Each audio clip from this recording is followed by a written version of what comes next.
Welcome, welcome, welcome, welcome. How's it going? I'm underprepared. What am I doing?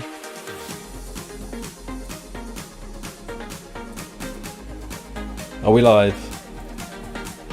I think we're live.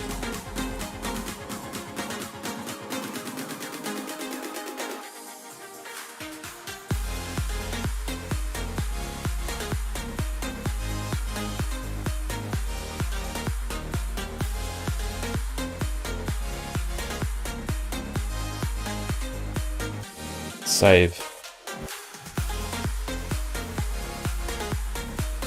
Nice.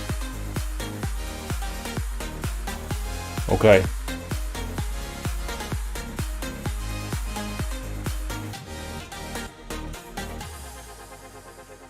Treat it, welcome. What's going on? You right, mate? How's everyone doing? It's Monday, the 18th. I've not been working today. Technically I've not been out on the tools today. I've booked myself a week off. It's nice, isn't it? Hey Shane, you right, mate? How's it going?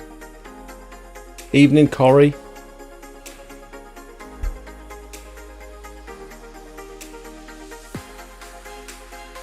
We're talking to Callum today, who's one of my friends, one of my dear friends. We're going to be talking to him about, he's basically started his own business in the last 12 months or so. And so I thought it'd be just nice to have a little chat to see how he's getting on, really. See how he's done it all. He's made some bold moves and I want to find out more. Back again for another live with Smout. Enjoy the vid with PWS. Did you enjoy that one? It was really annoying because I uploaded that and then it immediately got demonetized because there was like music playing on his radio inside the shop, and because he was talking while I was filming him with the music playing on the radio, I didn't want to cut out what he was saying, so I just got to sort of take the hit on that one. It's a bit unfortunate, but still, I think it was a educational video. It was a worthwhile trip. Defo. I want to go back again this week, I think, because we've got some interesting stuff to talk about. Hey, Callum. You right, mate? Guys, we've got a giveaway to do, which I'm very excited about. I'm not going to mention it just yet because there's not very many people here at the moment, but when we get peak stream, when we get peak levels, I'll let you guys know about the giveaway and how you can enter. I haven't quite decided how you're going to enter just yet, but Soph just gave me a good idea, so I'll chat to Callum, see what he reckons. Callum's pretty smart. Russ has just landed in the Discord. Welcome, Russ. Is he a new member then? Thank you to all my members, by the way, who continue to support me every month. I'm amazed at how many people have... Yeah, Russ has joined. He's a boosted member. So Russ now gets access to 150 promotional images. I was thinking about the boosted members tier the other day. I was speaking to Soph about it because someone's reposted one of my videos, one of my TikTok videos. They've reposted it on Facebook as their own, and it's got almost 1 million views. Like I wouldn't ordinarily be too bothered if it was just like a couple of hundred or whatever. It's got almost 1 million views, and someone tagged me in it on Instagram. He's mentioned me before actually when someone else stole my content, and he tagged me in it, and thankfully the guy's taken it down now. He's been nice about it. He just said, I just repost pressure washing videos, but it looks like he's got some sort of business as well. But anyway, I thought, like, as part of the boosted tier, rather than just having promotional images, like before and after images for people to get their business going, I thought, what about if I do like totally unbranded pressure washing shorts that people can like post as their own. What do you guys think about that? Like a 30 or 60-second video of just basic pressure washing stuff that people can post on their socials. Because I feel like that's the direction things are heading at the minute, is like social media promotion. This is something I want to talk to Callum about, because I feel like Callum's a bit more in the know with like Google Ads and stuff. He seems to be doing quite well. Should we get him in? Should we find him? Should we see if he's around? What am I looking for? Discord.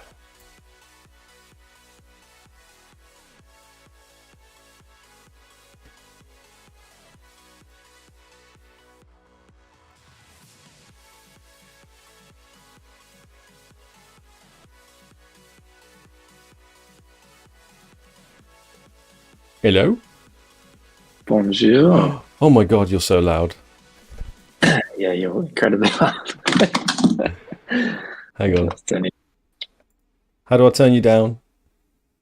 Right click my profile. Oh my god. Talk? Hello. Testing. That's better. Yeah. How you doing, mate? Good, how are you? I'm alright. Let's just make sure people can hear you. How are you finding the 1200mm lance? It's actually better. Sorry, Callum. This is Callum. Alright. Hello there. You're looking great, by the way. Thank you. You always look so good. Have you had a little shave? Yeah, just pre podcast shave. Ooh. Looking suave. Thank you, sir. Um. And stress it and trying to make some talking point notes. So Oh, you don't have to. I'm a little prepared. No, prepared. We haven't prepared anything really. This is just going to be just a little chatty, because I thought it'd be interesting to get, because you're not necessarily in outdoor cleaning as such, but I think cleaning does come into your job a little bit. Do you want to tell people a little bit about what you're doing at the minute? Yeah. So hi, I'm Callum. I run Solar Secure. I'm an alcoholic. Yeah, I run a solar panel proofing company based in the Midlands, but we cover nationally at the moment. All up and down the country, do about 1,000 miles a week. And basically, there it is. Yeah. There it is. Hold that up again. Show me that again. Is that what you're giving to people around the road? Yeah, this is my little flyer that I give out to people when I'm in their area. So a little bit about us. We are technically pest control, solar panel proofers. So anyone with solar panels might encounter the problem where pigeons or other birds will get underneath the panels and cause a hell of a lot of mess, hell of a lot of smell and noise and all sorts of horrible stuff you don't want underneath your panels. So we get up there, we remove any nesting we can find, and we then proof it with a galvanized steel sheet mesh that will secure all the way around the panels, spray everything down on the biocide, and then to do with cleaning, upsell services such as go cleans, solar panel proofing, or hang on. Things. People are telling me to turn you up a little bit.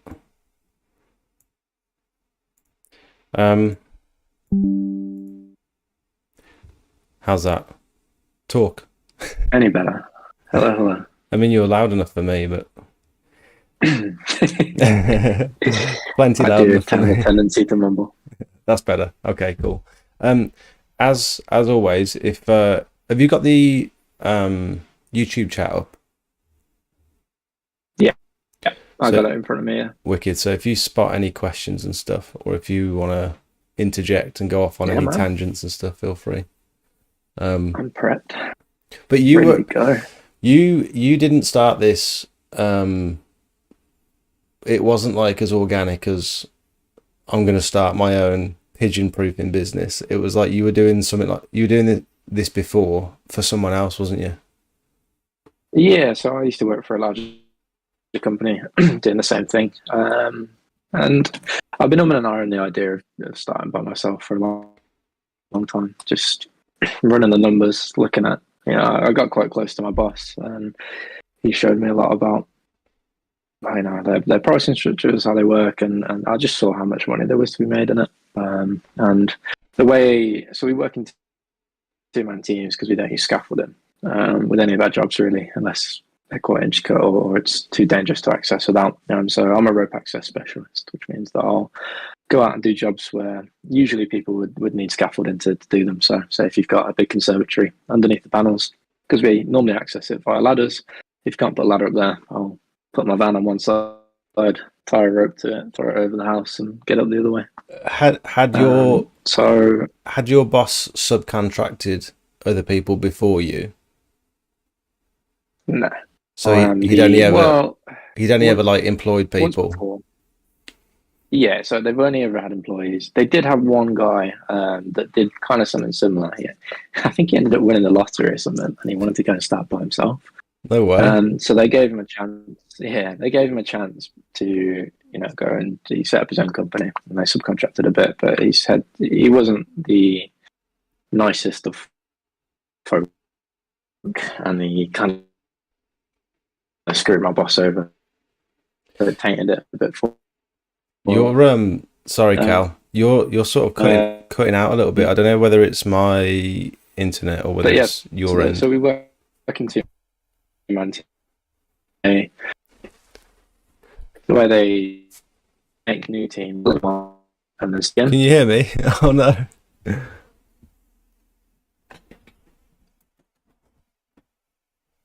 Hello. Can you hear me? Yeah, I could see myself freeze on the stream. Yeah, it's maybe. Is that any better? Yeah, it's better. Maybe it's my camera. Do you mind if I turn my camera off? Yeah, of course. It could be my internet, mate. I'm not sure. How do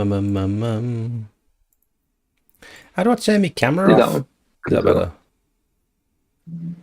That might be better. KFC internet. Cool. Definitely Sid Partridge in disguise. Oh, mate, mine's... You've watched a bit of Partridge, haven't you? Yeah. He's one of the big boys in the pressure washing world. Yeah. Evening, Luke. You're right, mate. Right. Well, where did we get to? Sorry, Callum. It's all right.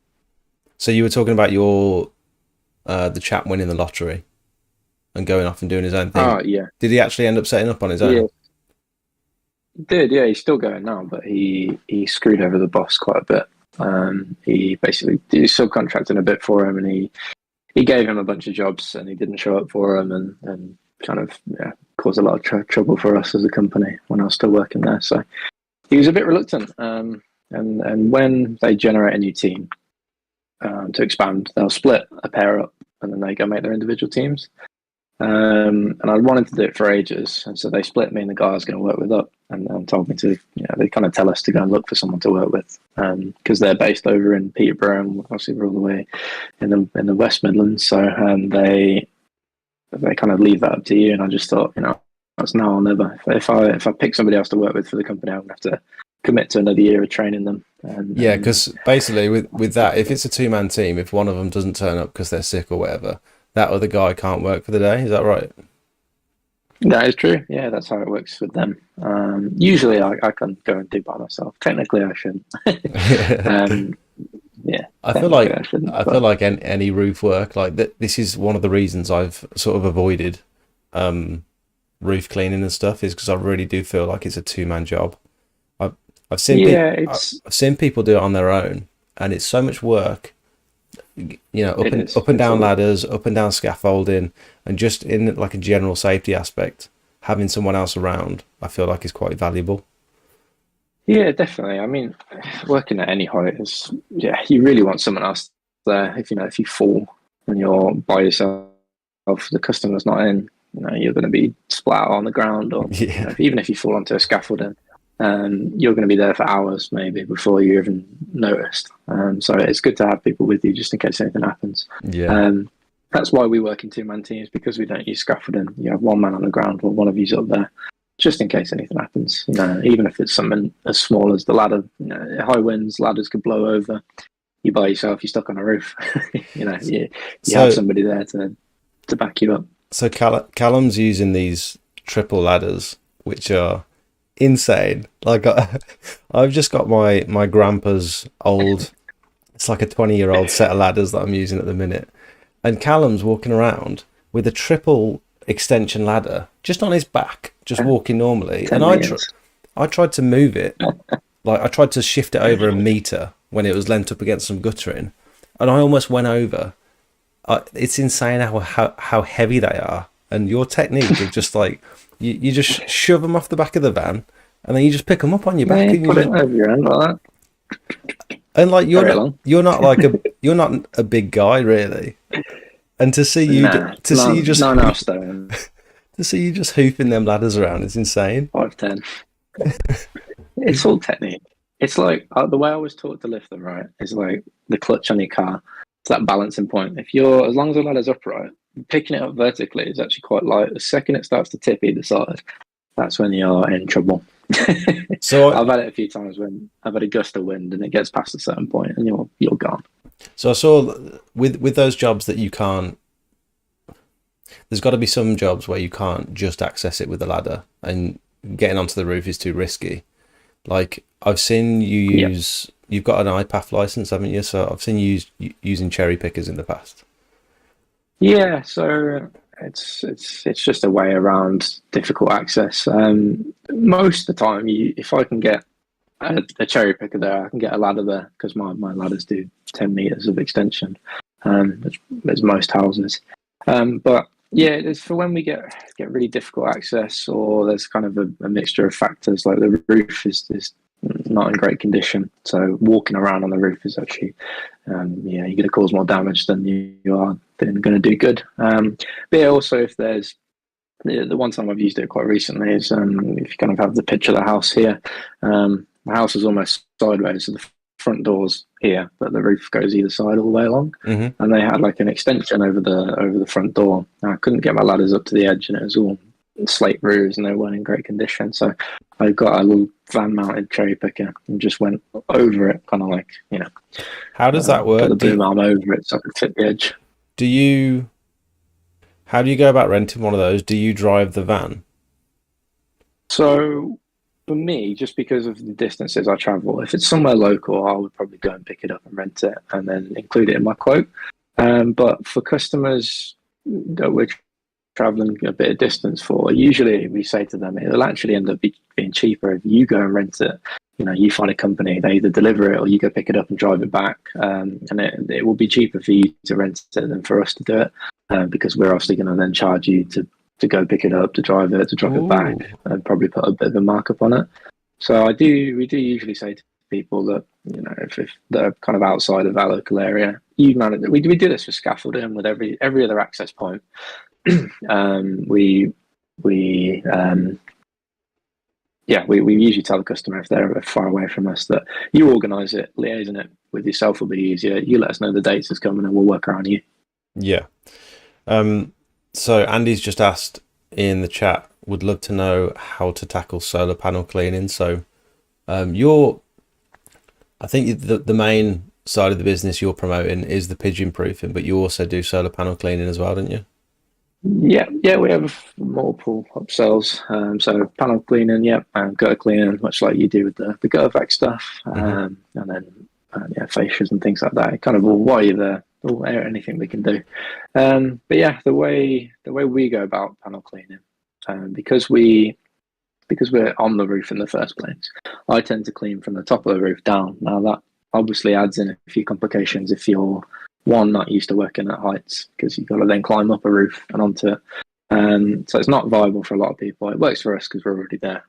However, the best way is to either be off a ladder and having somebody foot it.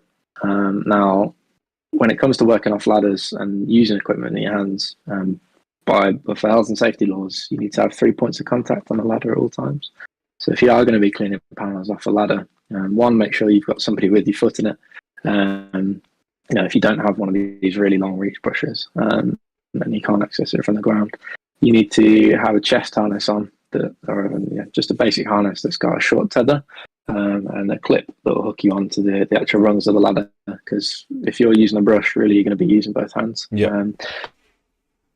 So the idea is that your third point of contact is both feet, and then your third point of contact is from your chest. Otherwise, you always need to be holding on. That's a bit, if you're trying to brush above your head, or just brush a panel with one hand, it can be a bit cumbersome. I did have a go. I got a bit nervous on that job we did the other day. When I was, I got to the point where I was trying to do it one-handed with the water-fed pole, and it was extended quite far out, and it's not viable. It's just not viable to do it one-handed. No. So ideally, I'd have had a chest mount, like you say, hooked onto the ladder, and then I can you can even lean back at that point and get a bit more. Absolutely, I've had to do that a few times. So I removed aerials and things for people as well. And while I'm there, a lot of the times customers have an old aerial that they don't want to get, but usually they're mounted right at the apex of the house on the side. And a lot of the time I don't want to do it from the top of the roof, because then I'll have to kind of lie on the ridge looking over the edge, mm-hmm. Reaching down. It doesn't feel good. So I'll put my ladders. This is your house. You have the ladders up to the side of the house as far as you can go. And then I tie myself in so I can kind of lean back and work above my head, unbolt it, because usually by the time you've done the last bolt, the whole thing will swing and fall. So the last thing you want to do is that to swing and knock you off the ladder. So and make sure that you're tied in when doing those kind of things as well. I also usually clip the actual aerial. So I put a rope around it and I clip it to myself. So then if it does fall, it's not going to hit the ground. It's just going to catch on my harness and swing and dangle below me. Yeah. Another thing that before I started working at height, with like cleaning gutters and all that sort of stuff, I assumed, because I'd never been up a ladder before, like I haven't needed to. I'm quite comfortable, like with 2 feet firmly on the ground. But I assumed that you put the ladder leans against the brickwork of the house, and then you just sort of lean back and lean over and do what you got to do. But the ladders go up over the gutter, don't they? And they got to be a certain height above the gutter to make it sort of safe. Yeah. So I think the rule is you want to be 3 rungs above whatever you're working at. So if your gutters are here, you need 3 rungs above. But you don't want to work above those 3. So your body really shouldn't be above those last 3 rungs. Yeah. Yeah, and you can get standoffs. They're quite good, because obviously when you're putting weight on guttering, if it's old guttering, there's a chance you might break clips, or the weight of you pushing it in is going to pop it out. So really, you should have a standoff. For me, I don't use them, 1, because I'm quite light, so I don't actually put that much force on the gutters. But 2, because we're stepping off the ladders onto the roof a lot. If this is your guttering, normally our ladders lie on that, but if I have a standoff, they're about here. So I've got that extra distance to step off onto, and it kind of just makes things a little more unsafe. The amount of weight that you're putting on the gutters also depends on the angle of the ladders as well, doesn't it? Because if you've got the ladders more upright, you're going to be lighter against the gutters, which I've found. Yeah. So officially, for every 4 units up, you're meant to have your ladder 1 unit out. Ooh, 4 to 1. Oh, I didn't know that rule. That's the industry working with ladders. That's the rule you're meant to follow. Is that a bit of Pythagoras? Is that the right one? Probably. I went on a course. Not Pythagoras. What you meant to do. Is it Pythagoras or algebra? I'm totally dumb when it comes to this sort of stuff.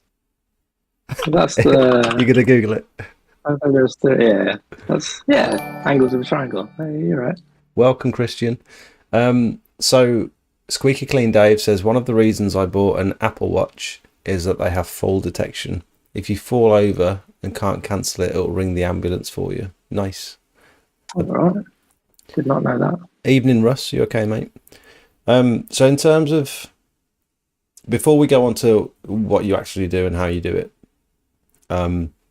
let's answer Andy's question. What's your process for cleaning panels? Because you not only a lot of the time you're cleaning underneath and on top as well, aren't you? Yeah, so we have the additional challenge of removing bird nests and things out. And you're a licensed pest removal, all that sort of stuff, aren't you? Yeah, licensed pest controller under the GL41 license, which is a government kind of given license. Although not technically a physical one you have to apply for. It's more like guidelines you have to adhere to. And as long as you operate within those guidelines, you are licensed to remove pigeons and some other birds listed under there, which I don't encounter.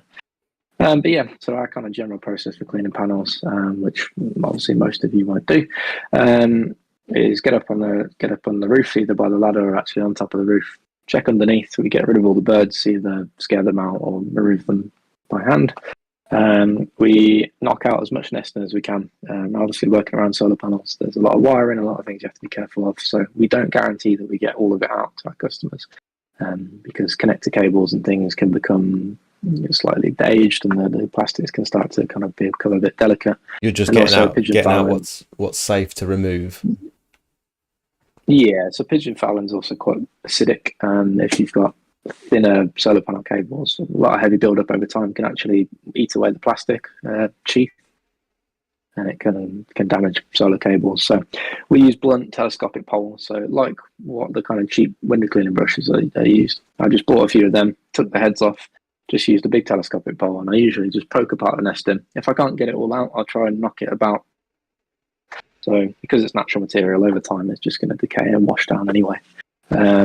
So once we've got all of that out, we treat the area with biocide, which in our industry is sold as a pigeon guano treatment. So guano is the official terminology for bird shit. And that's going to what's the word when it neutralizes? Yeah, so it neutralizes all the fouling and stuff. It kills off all the bacteria, and a lot of pigeons carry mites. Not all do, some don't. And they're like these tiny little flea type things that if they do get into your house, they can be a massive problem to get rid of, and they can feed off people. They've got a life cycle of about 90 days. So if they start carrying on you, they can get to your pets, they'll start biting you, and you get little rashes and horrible things like that. So it's used to clear off all of that.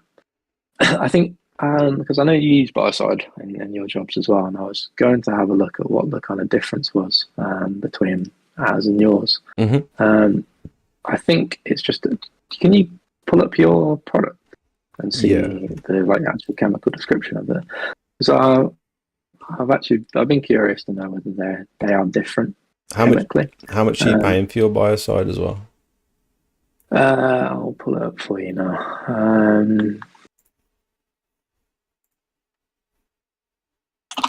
I know Gutter Vacuum Systems, I think they also sell this. So the one I use is it's called BioRid, and it's sold for the purpose of the bird diseases. Really, it can be apparently for the treatment of coronavirus diseases from birds, Wells disease, and canine parvovirus. Nice. It is an 8% benzalkonium chloride. I don't know how you say that. 8% anyway is what ours is, and that is £48 plus VAT for 10 litres. Sorry, Callum. Sorry. Thank you, Shane. Welcome to the club. I really appreciate you becoming a member. Thank you very much, mate. Welcome. So Gutter Vacuum Systems sell the Pure Seal version as well. So 5 litres of that from GVS is 32 quid including VAT. So that's back clear. Back 50. Is that cheaper? Oh no. So it's only very slightly cheaper on the Pure Seal website. And I don't know if I had a see on the pictures of that. They do have a PDF. They've got a PDF for this. What's the difference between the back clear and the bio clear? I actually don't know. I should know this, but I don't. I know the back clear is cheaper. What should I be looking at? The Pro SDS? Yes, I believe so. And label elements. I just want to know what's in it. GK Pros DDAC.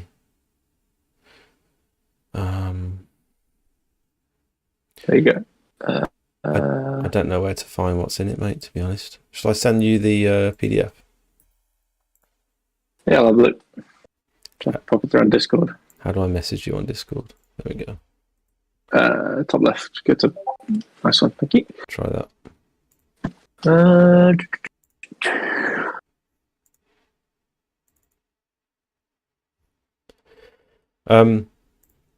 So are you applying yours through like a backpack or something?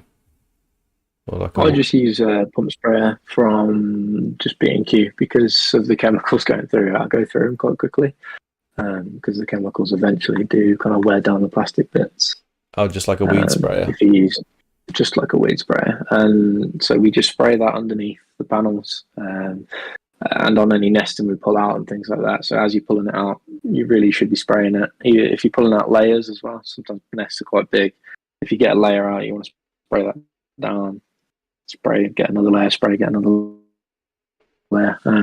All depends on how like dusty they are. I tend to spray them down to stop the dust spread and things like that. I can't actually find what chemicals in it, but and can you?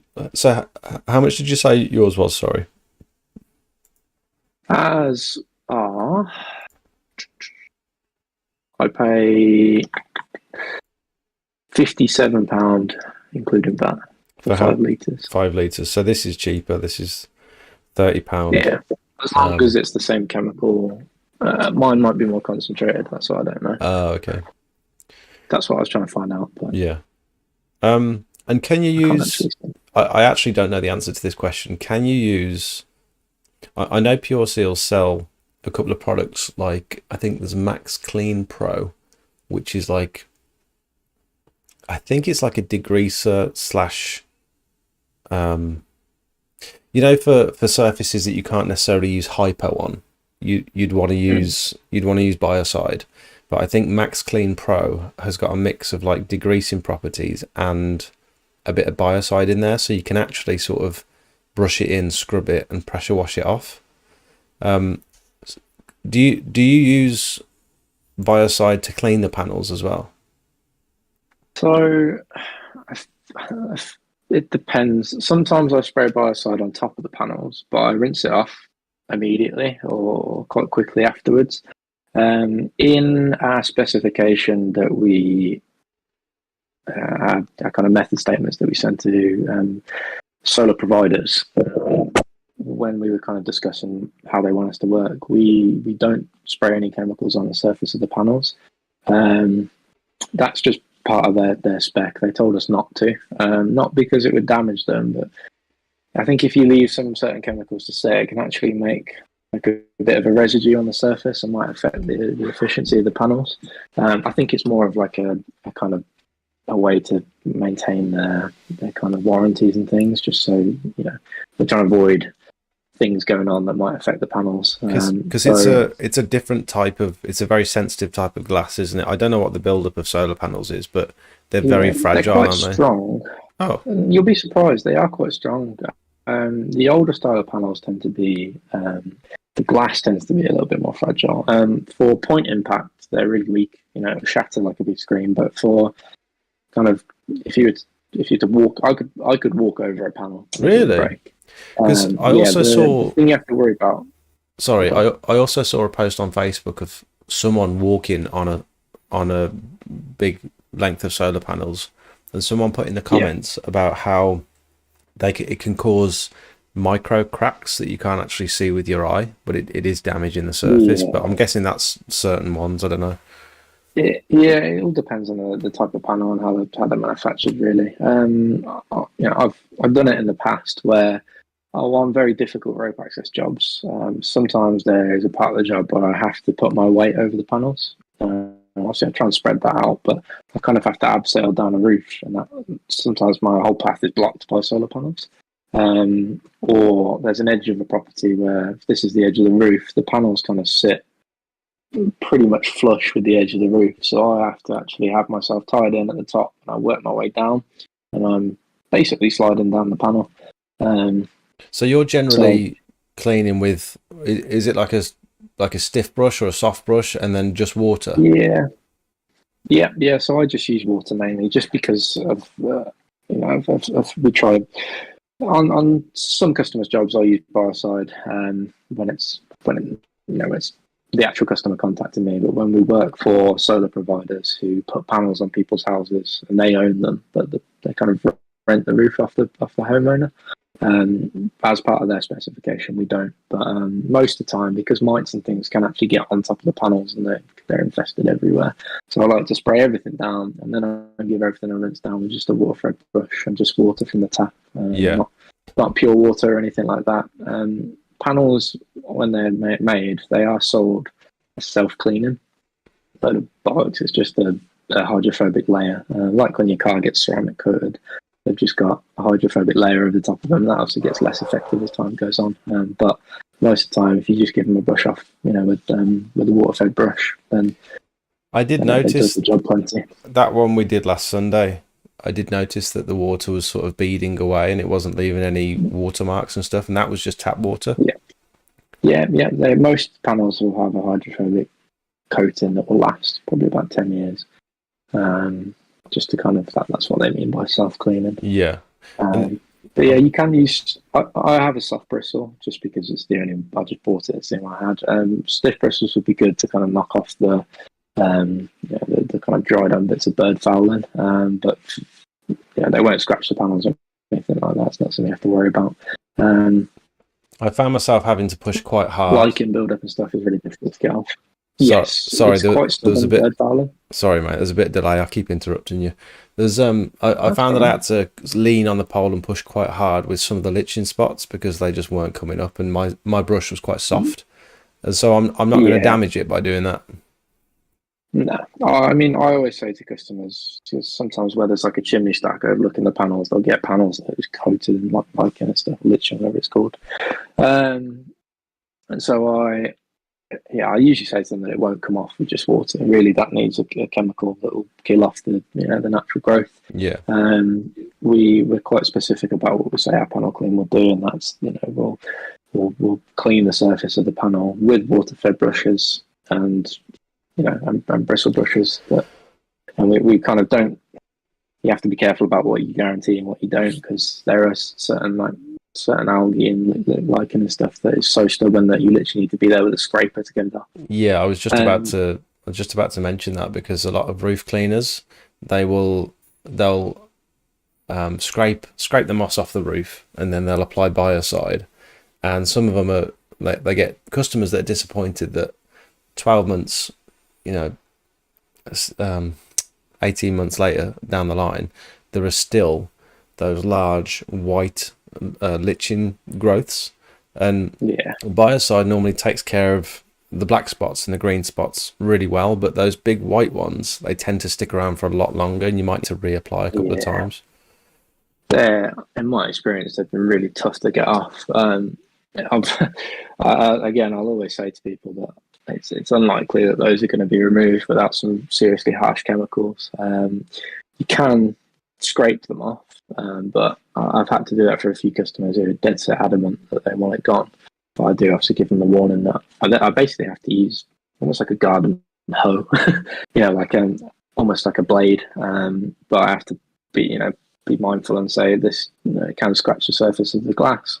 And if there is any damage due to that, I'm not liable for it because you've asked me to do it. Yeah.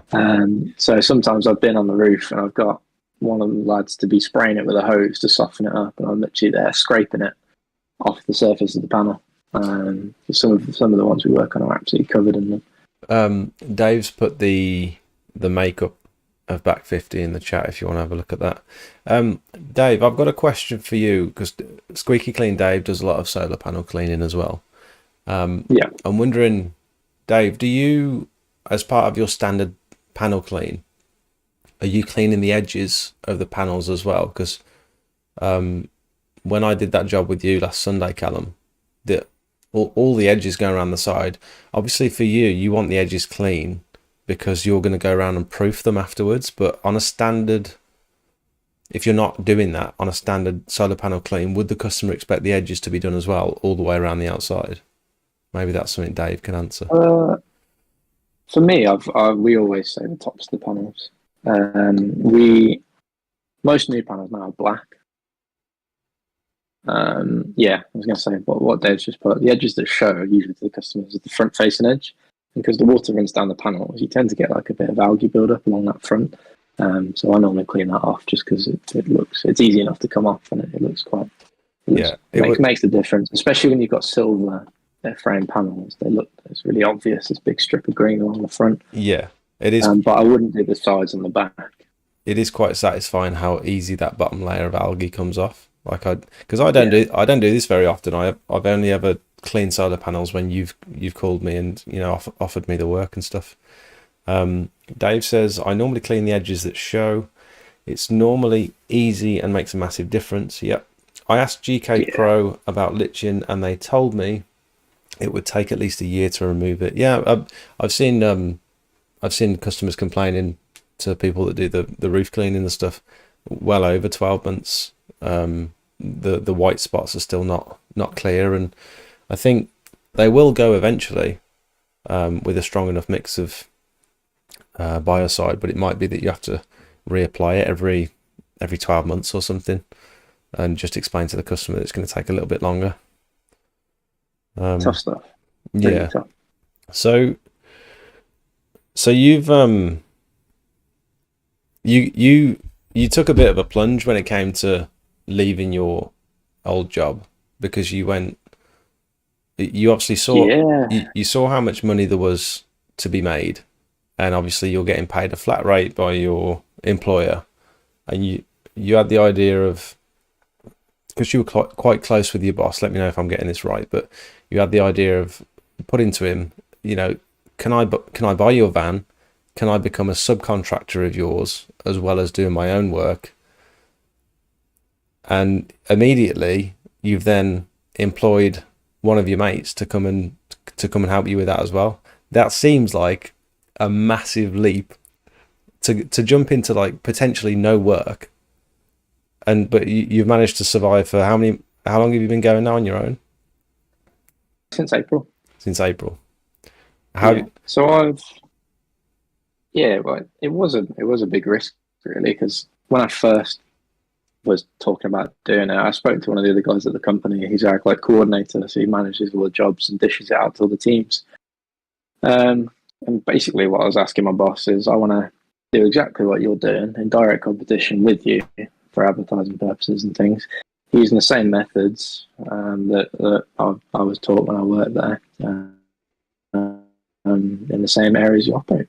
And I thought he was going to tell me, yeah, good luck, mate, jog on. But it went really, really well. And I did have my unique selling point, which is the fact that I do all these rope access jobs, and not to toot my own horn, but he was the one that I was the one that he called if there was an issue, if a job couldn't get done, if it was difficult, they called me, and if I couldn't do it, nobody would do it. And that sounded like, so I had this, when you sorry to interrupt, when you were explaining it to me, that sounded like that happened quite often, that a job either just didn't get done for whatever reason, or it couldn't be done.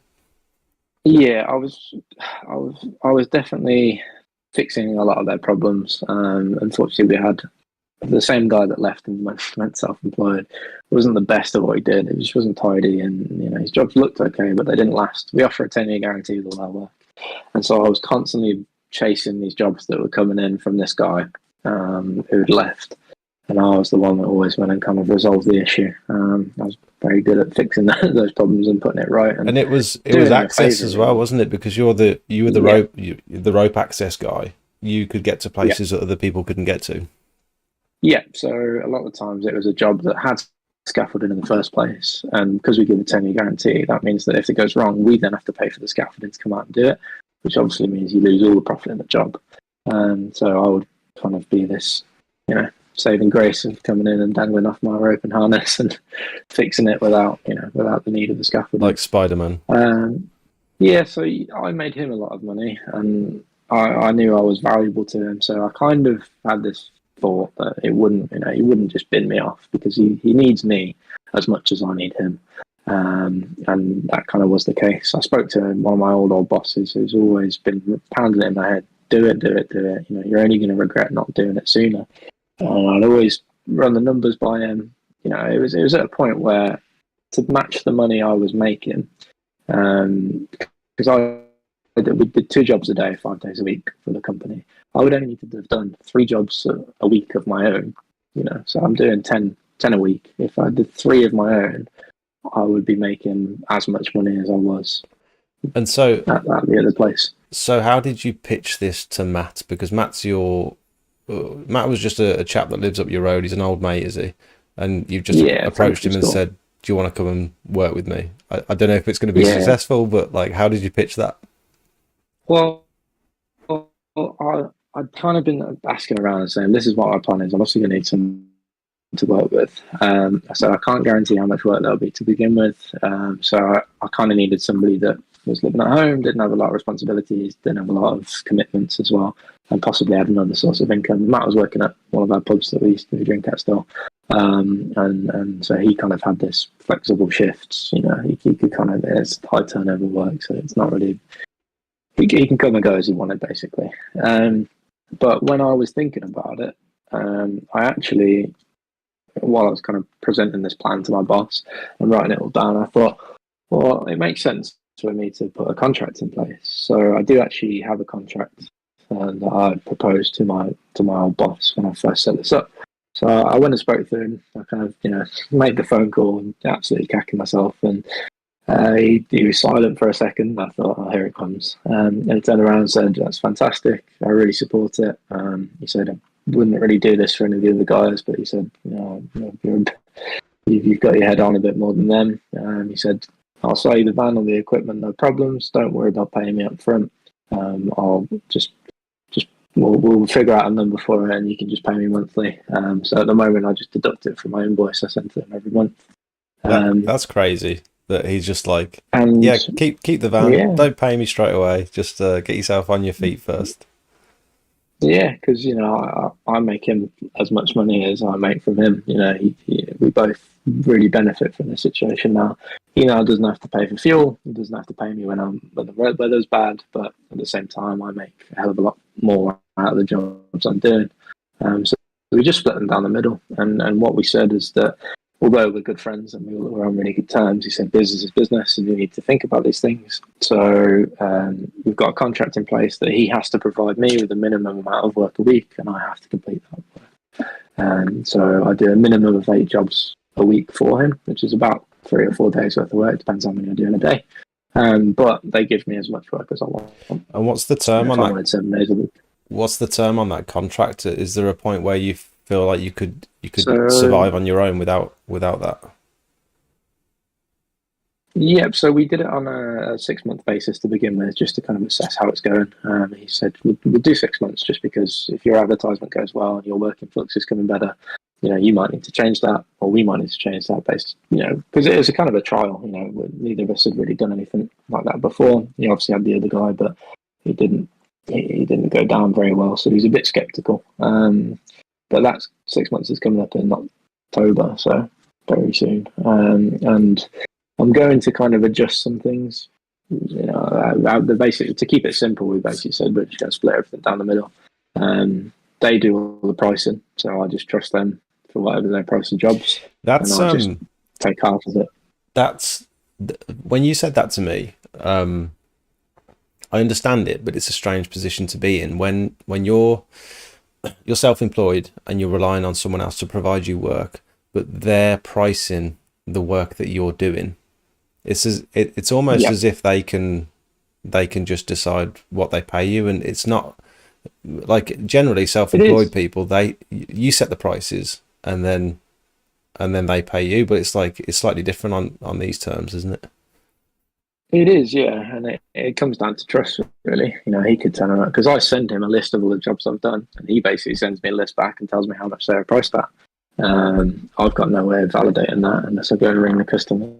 I mean, I do have someone in the office that I'm very good friends with, and I could double check if I needed to. But no, it's a relationship built of trust, and because of the work I do is more of the specialist rope access stuff, it is priced at a higher point.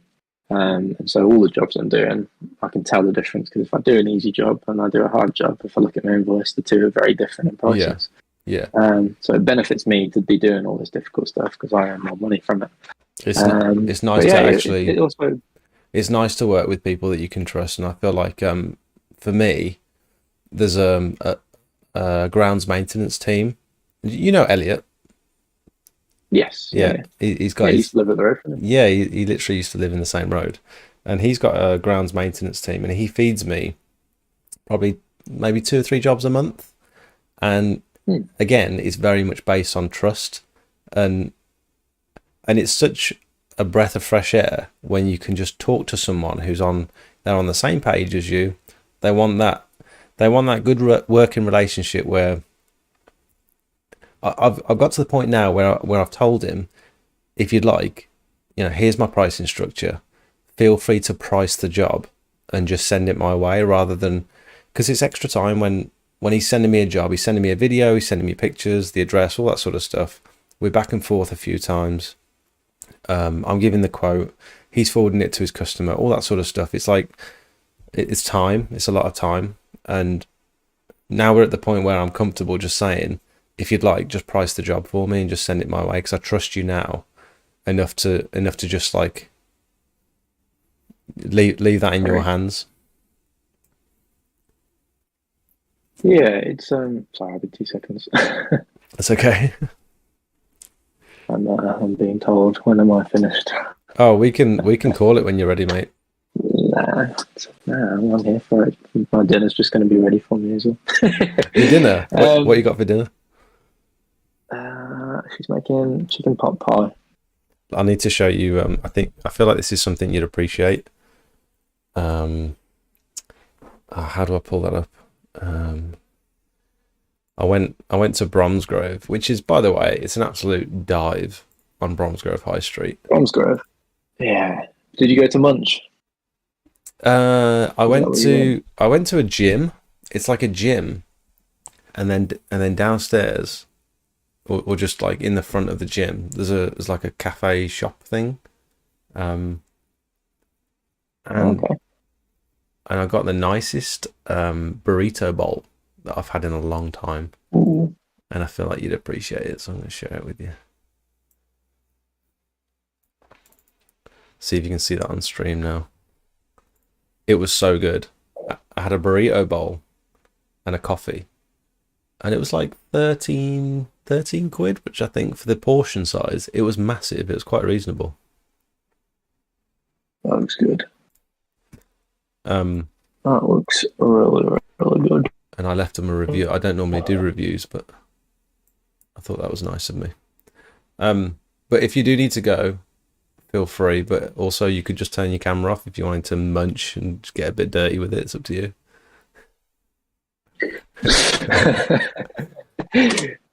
No, I'm good to go. Okay. Can we talk about how you people keep asking me, and I haven't got a good answer for this, but people keep asking me what my advertising strategy is, and I feel like I don't necessarily put much work into advertising.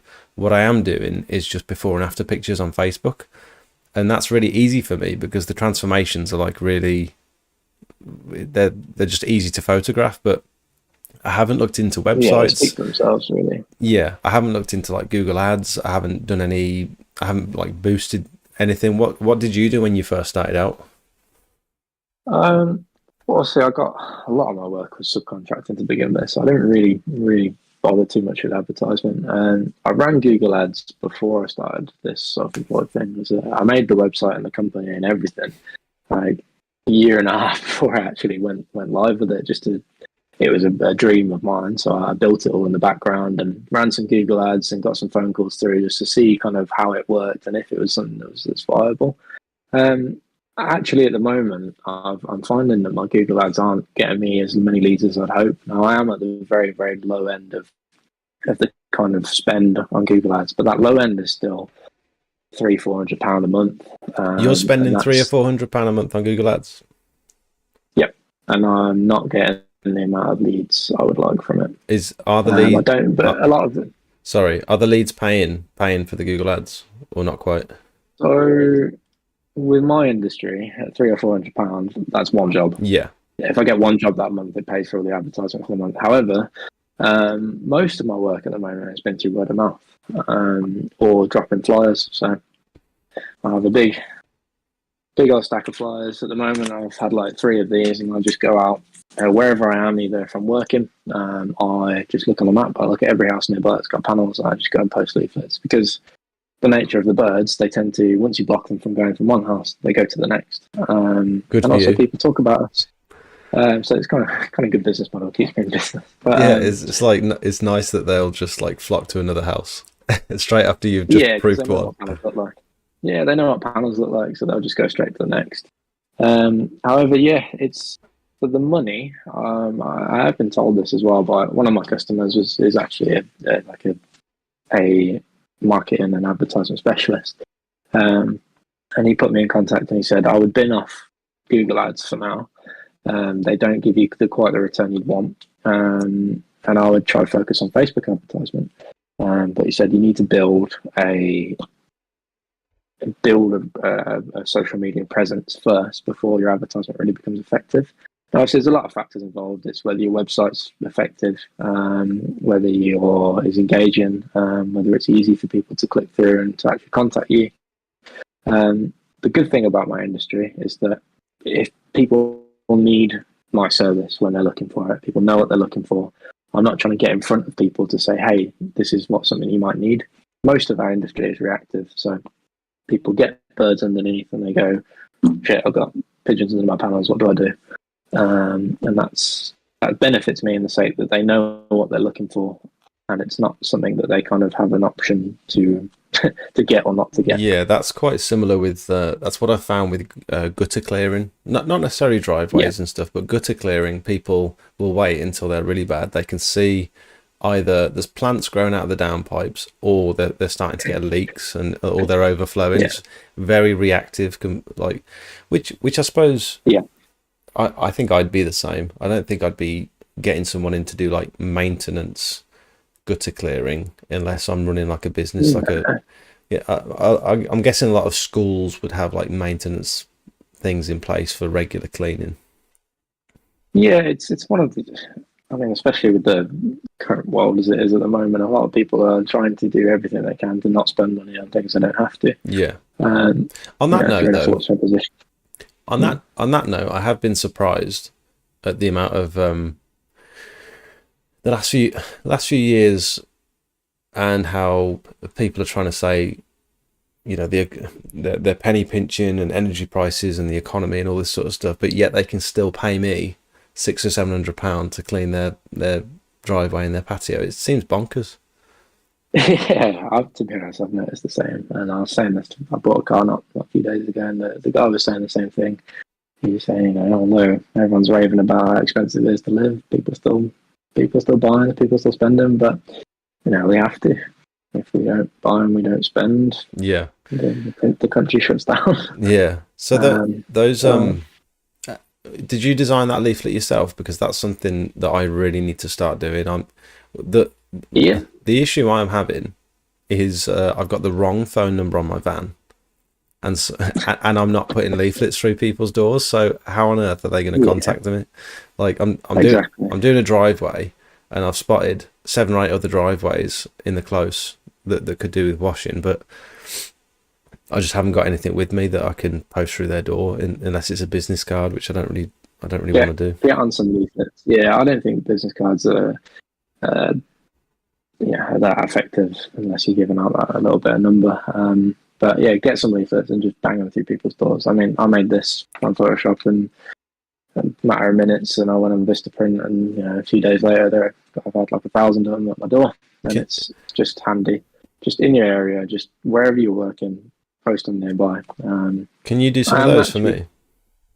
Okay. If I send you my logo and stuff and a couple of pictures, could you do the same?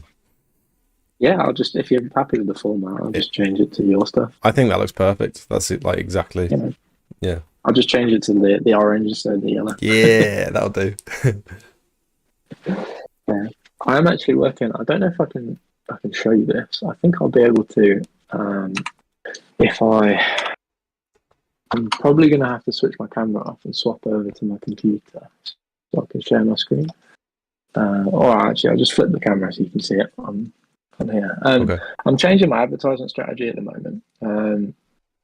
Obviously, what I'm doing now is working with the flyers and things because most people already, most people that I post the things through, if they're in the area, it's going to happen to them. But one of my new strategies is for the people that are just getting solar panels now.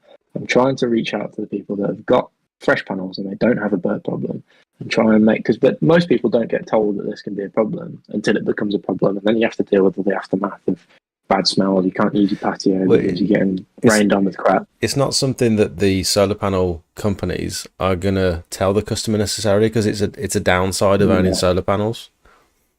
It is, yeah, and there are only a handful of companies that are making people aware of it, and some will offer their own proofing and some won't. Now, I've got kind of my business plan for the next few years is to kind of expand into that gap, and so my immediate plan is I'm making a new flyer designed for people that don't have the issue. I might even post both. And then say, have you got panels? So my website, the very first thing it says is pigeons nested under your panels, question mark. Yeah. I don't know if you can get it on stream to show people. Yeah. What's the website? It's just www.solarsecure.uk.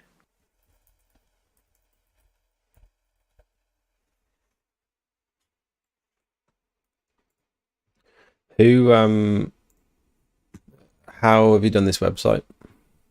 So my domain's bought through Google. So Google give you a free website creator tool. It's just very basic. It's just drag and drop boxes and things, and so I've just made it myself.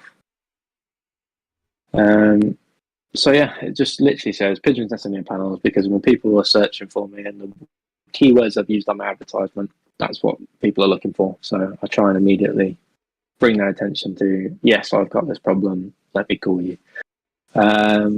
So my next I want to make another page on this website to say, have you got panels? Because a lot of people do research when they're looking into solar panels or thinking of getting solar panels. And I want to make a page dedicated to this is what can happen. Not every house will get it, but we do. I want to introduce a lot of statistics. I say as a company alone, I'm getting through 130 houses a week. I say that me and the company I subcontract for get through 130 houses a week. And we work 5 days a week covering nationally across the whole country. I got some facts to read out from my little notes. Some facts? So as it stands, it's kind of difficult to estimate the exact number of panels, but the latest MCS data suggests there are 1.3 million homes in the UK with solar panels.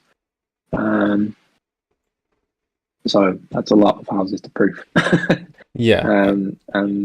And you're going all over the UK as well. You're not just because this is something that you keep saying to me. Like I wish all my jobs were in or around Redditch because all my work is within like 10 or 15 miles of my house. Yeah, I'm doing average 200 miles a day. How do you find that? Are you okay with driving? Yeah, you get used to it after a while, but I want to reduce that down. I want to really just tackle the Midlands. Again, my subcontracting work takes me far away. My own work, I tend to only advertise in the Midlands. The one you just looked at on stream, the 3 houses in a row, I did. I worked a Saturday and a Sunday, which I never really do before. And we were meant to do 5 jobs. So I had 3 one day and then 2 another, and ended up doing 7 jobs in 2 days because the pictures you're looking at there, I had 2 houses. And the neighbour came out and asked to do theirs, and then a guy across the road came over and asked me to do theirs as well. So I ended up doing 5 houses in one day, and then 2 on another. And do you mind me asking, when you're doing 7 houses over a weekend, what kind of money are we talking there? So I personally took home, after paying Matt and paying all my expenses and things, I took home $2,500. $2,500 for one weekend after expenses. Yeah, after expenses, after paying Matt.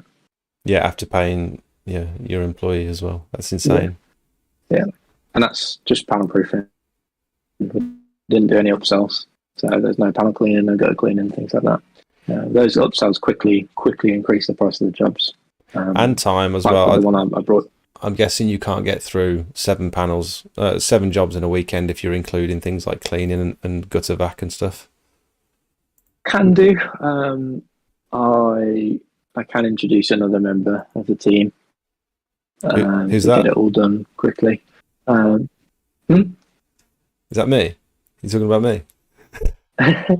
Yeah, yeah. But to be honest, when I introduce you, I just give you the rate of which I've quoted. I don't take a cut Yeah. from the upsells. Then We were talking obviously, sorry to keep interrupting. It's difficult because there's that's a little perfect.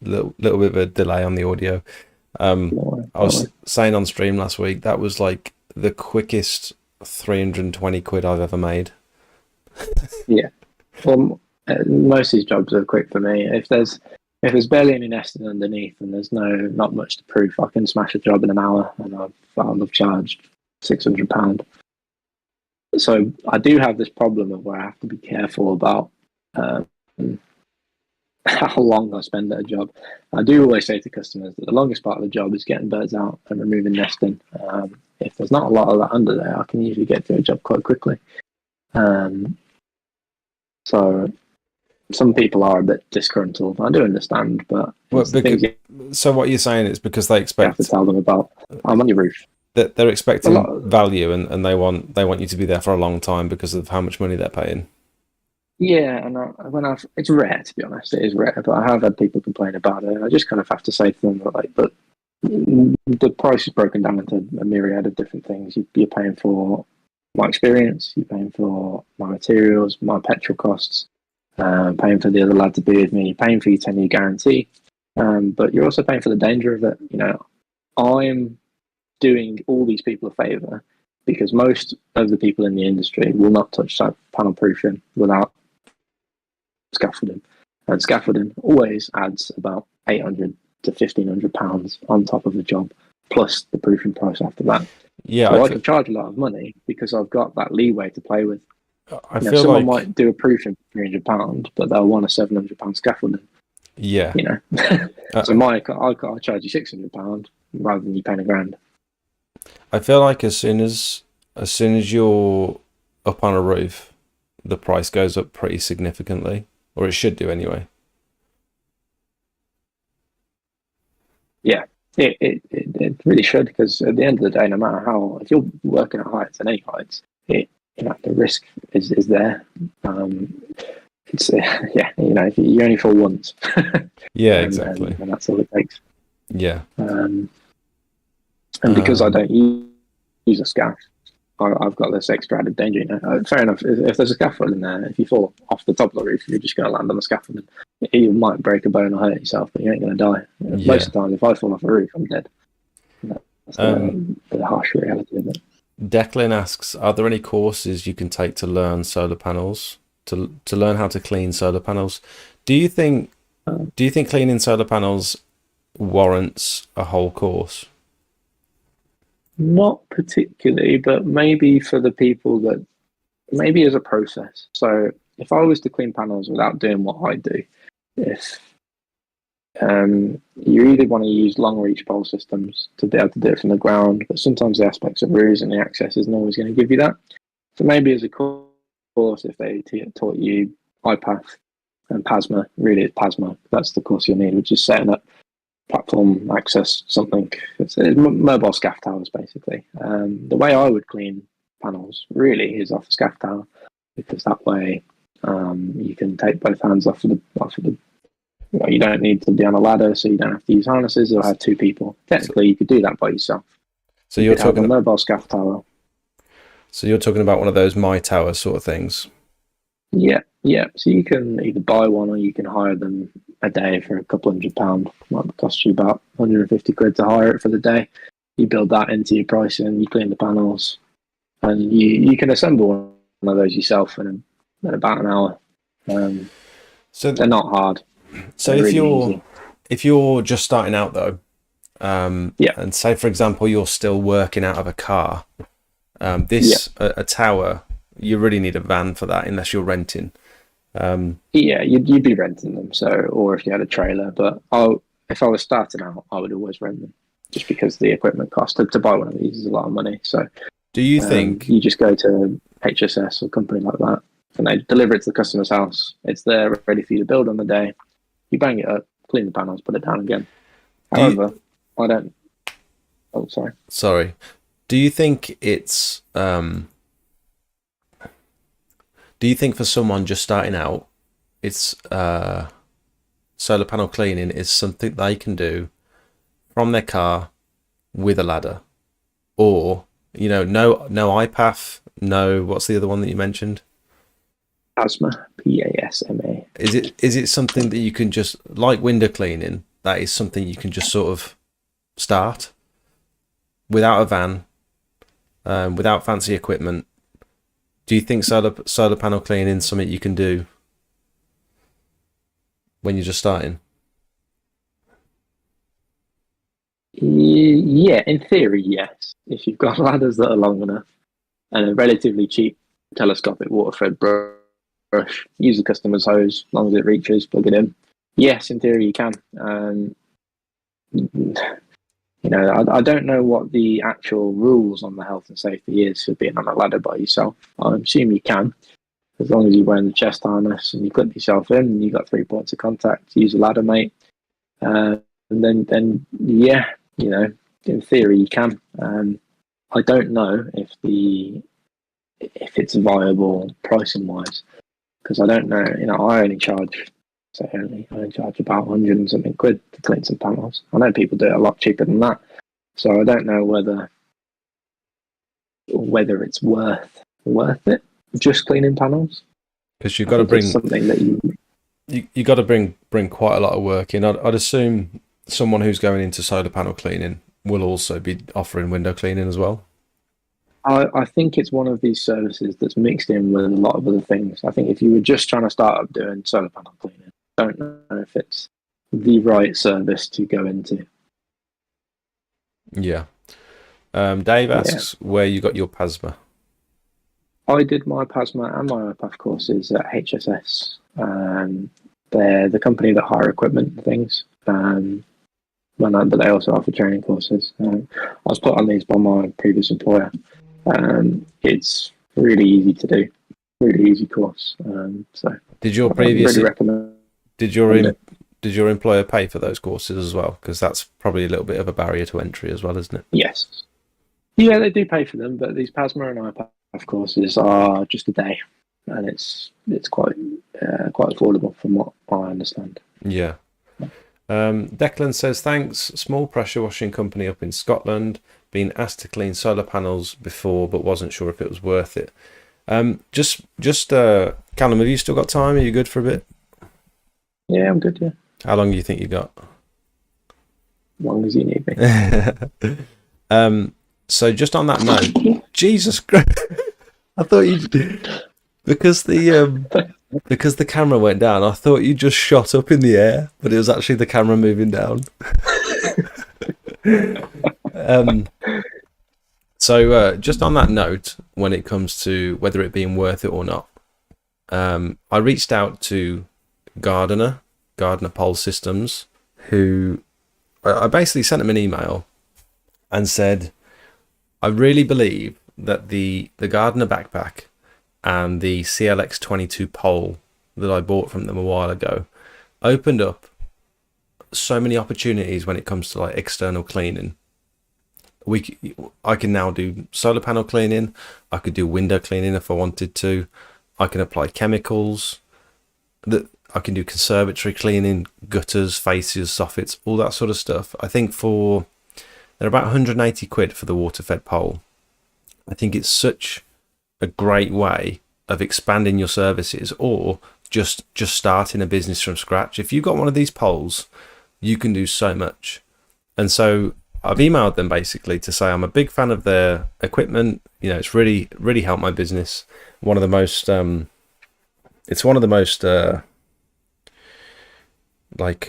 useful pieces of equipment I've bought, and probably one of the cheapest as well, really. And so I reached out and just said, I'm thinking about doing a giveaway for my channel, for my live stream, and I wondered if they'd like to contribute in any way. And they came back to me today and said they'd like to offer a 30% discount. So if I do a giveaway, which I've already drafted up a little picture. Let me see if I can find it.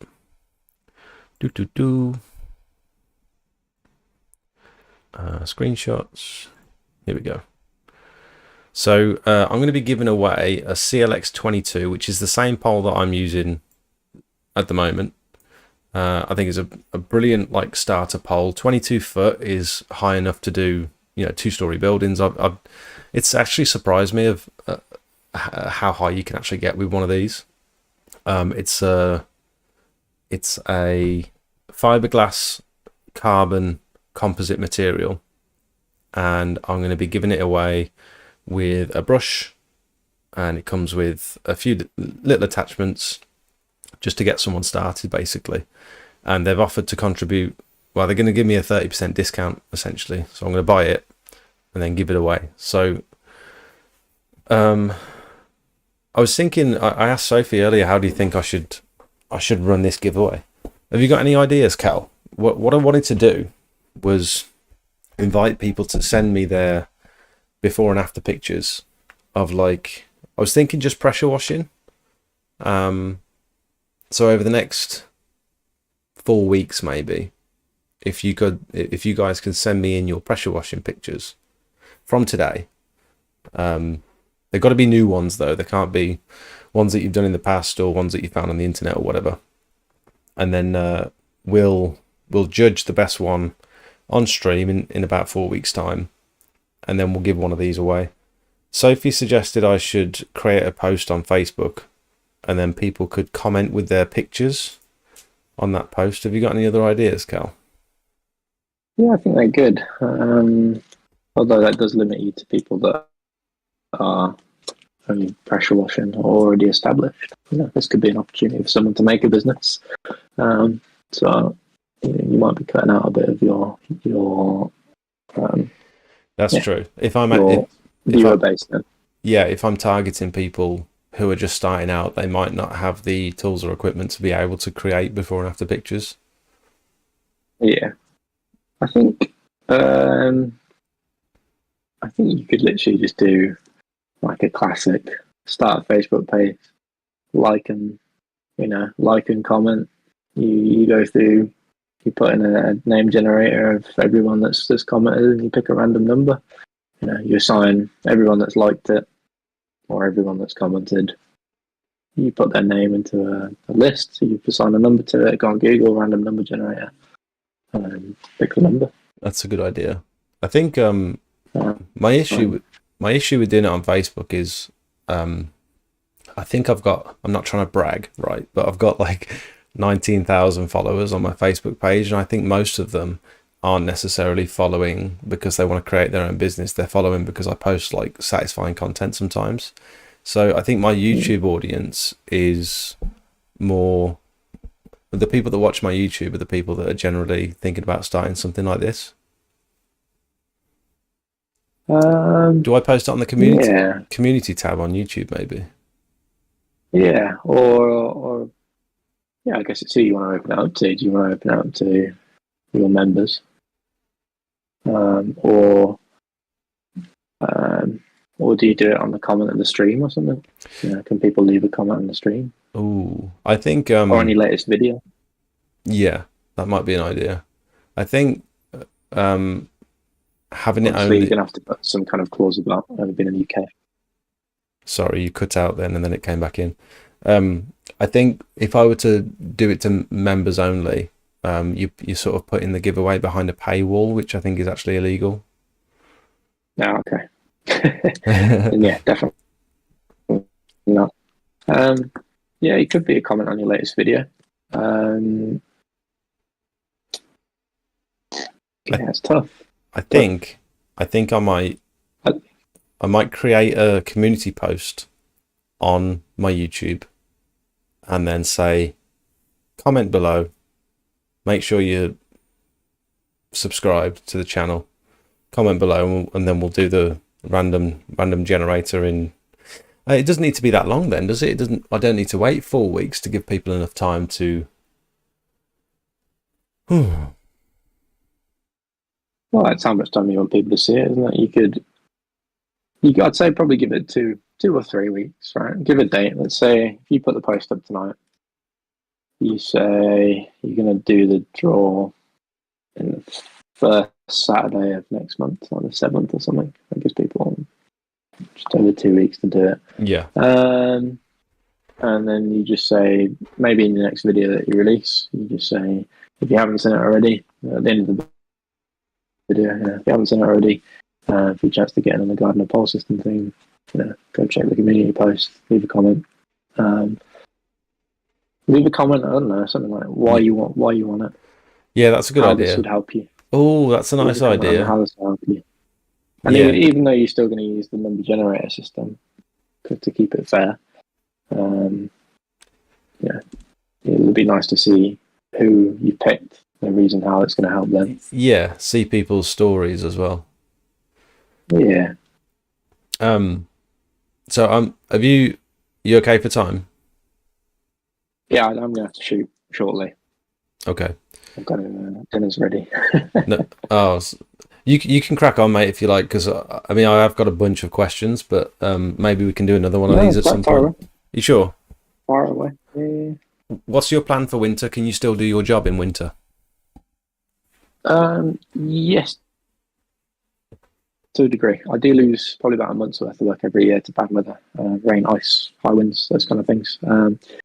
Bungalows tend to be my saving grace.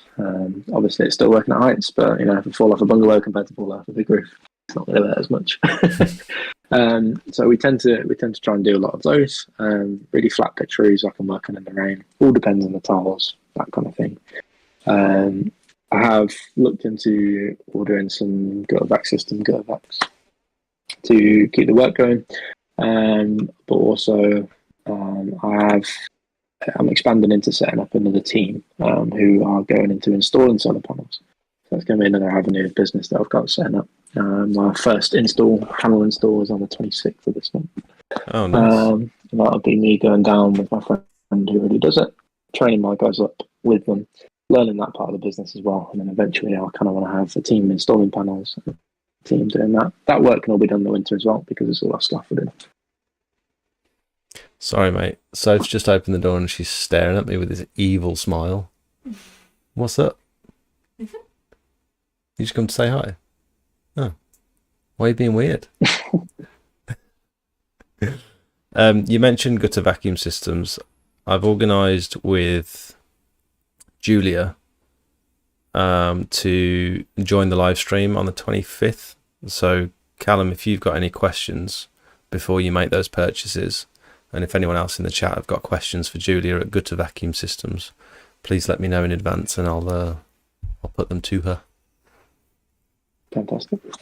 By the way, when we went to work on that massive Hogwarts job in Malvern? Yes. I've got that big gutter vacuum. Yes. I'm actually not using that at the moment. It's... He can't see you. Oh, he can see you on the stream. That's just sort of in storage at the minute. So I've got the big one that I can't necessarily fit in the van. And then I've got the little Panther that I carry around with me. Do you want to... Yeah. Maybe we should talk about this off stream, but I was going to suggest if you wanted to rent one off me for a while, if you can fit the big one in your van, do you want to rent it for a while off me and just so it's getting some use? That'd be really good, mate. Because it's just sitting there at the minute. I'd love to do that until I can buy one. I'm looking at getting one in the next few months, but yeah, we'll talk figures off stream. But, yeah, I'd love to do that. Okay. I've just cleaned out all the van, everything. It's looking. I'll send you some pictures tomorrow. Minters. Can we talk about your smelly van?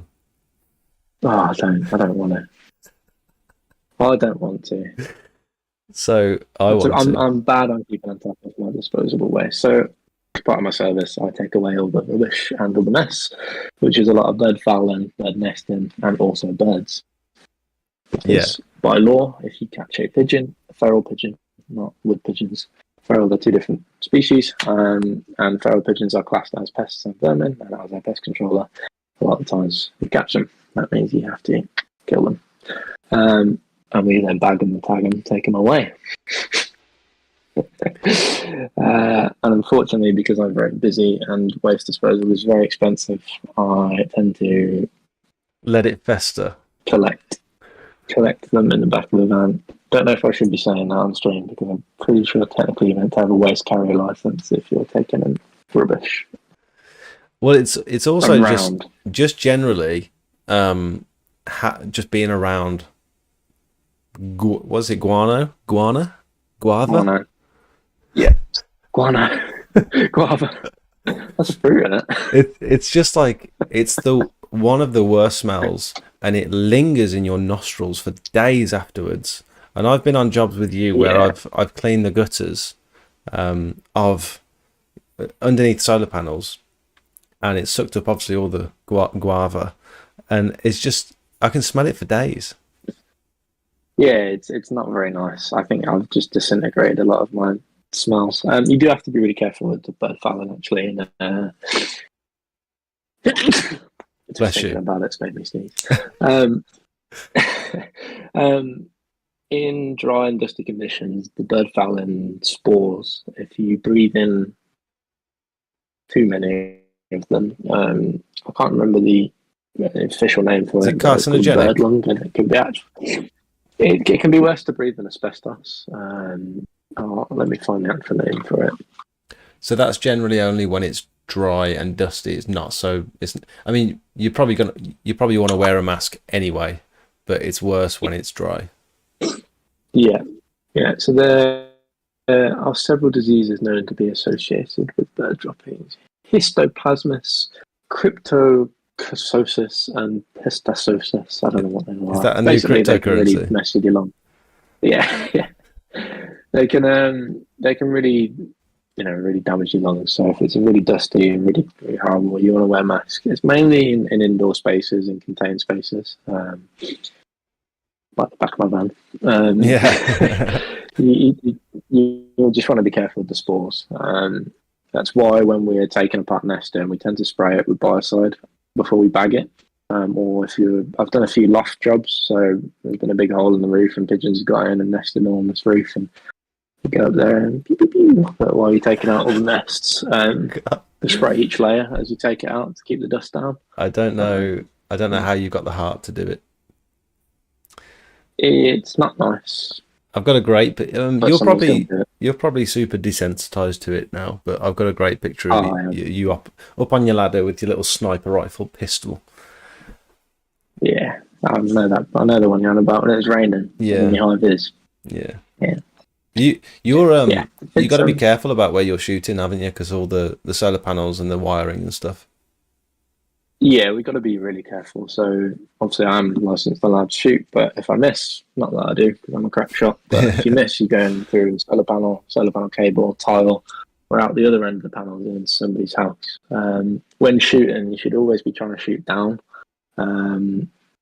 Property lines and things really your pellet shouldn't be extending the property line that you're firing on. So that's why when you do commercial shoots, so I've done shoots for big commercial buildings before in the past, and they put you up in a cherry picker and then you shoot down on the birds that are on warehouses and buildings and things, so your pellets don't go off into the distance if you miss. I try and avoid it at all costs, get them out in other ways. Are you only using that pistol, or have you got a bigger gun? I did have a bigger rifle that is broken. Uh, because I don't really shoot that much, because I don't do many shoots anymore. Because this market is quite lucrative. I haven't bought a new one, but I am going to buy a really nice high tech, state of the art one, and a new pistol, just because it's always handy to have. And I do want to go into some shoot jobs on kind of commercial buildings and big industrial properties, because they do pay quite well for the big jobs. Is that something you're going to advertise for eventually? Yeah, I think once I've kind of set my teams up, I'll probably go expand into that, in learn how to do it again, and then train somebody else up with me, and then send them off. So I've got kind of specialist areas in bird control and bird pest control. Because I do also things like netting. I can do it. I don't advertise for a lot of it, but I do. I've done some industrial type netting, so you know, when you're in like a built-up area and there's all the kind of rooftops and things, we net over big open areas to stop birds from getting into the Yeah. backs of restaurants and things. And Um, once you've got that skill set to get up on a roof, that opens up a lot of opportunities to do like that job that you did for my friend the other day, where she wanted yeah, like like a chimney topper put on because she kept having pigeons dropping down into the chimney. yeah, yeah. I do. I do loads of little things like that. So yeah, chimney cowling. I'm even getting into doing small roof repairs, so a bit more to work and relaying ridges and things. If the tile's loose, I'll swap out tiles on the roofs and things like that for people. That's a It's all just really good skill to have. little bits. Yeah, little bits you can upsell. Obviously, but as individual services, they're not really worth it for me.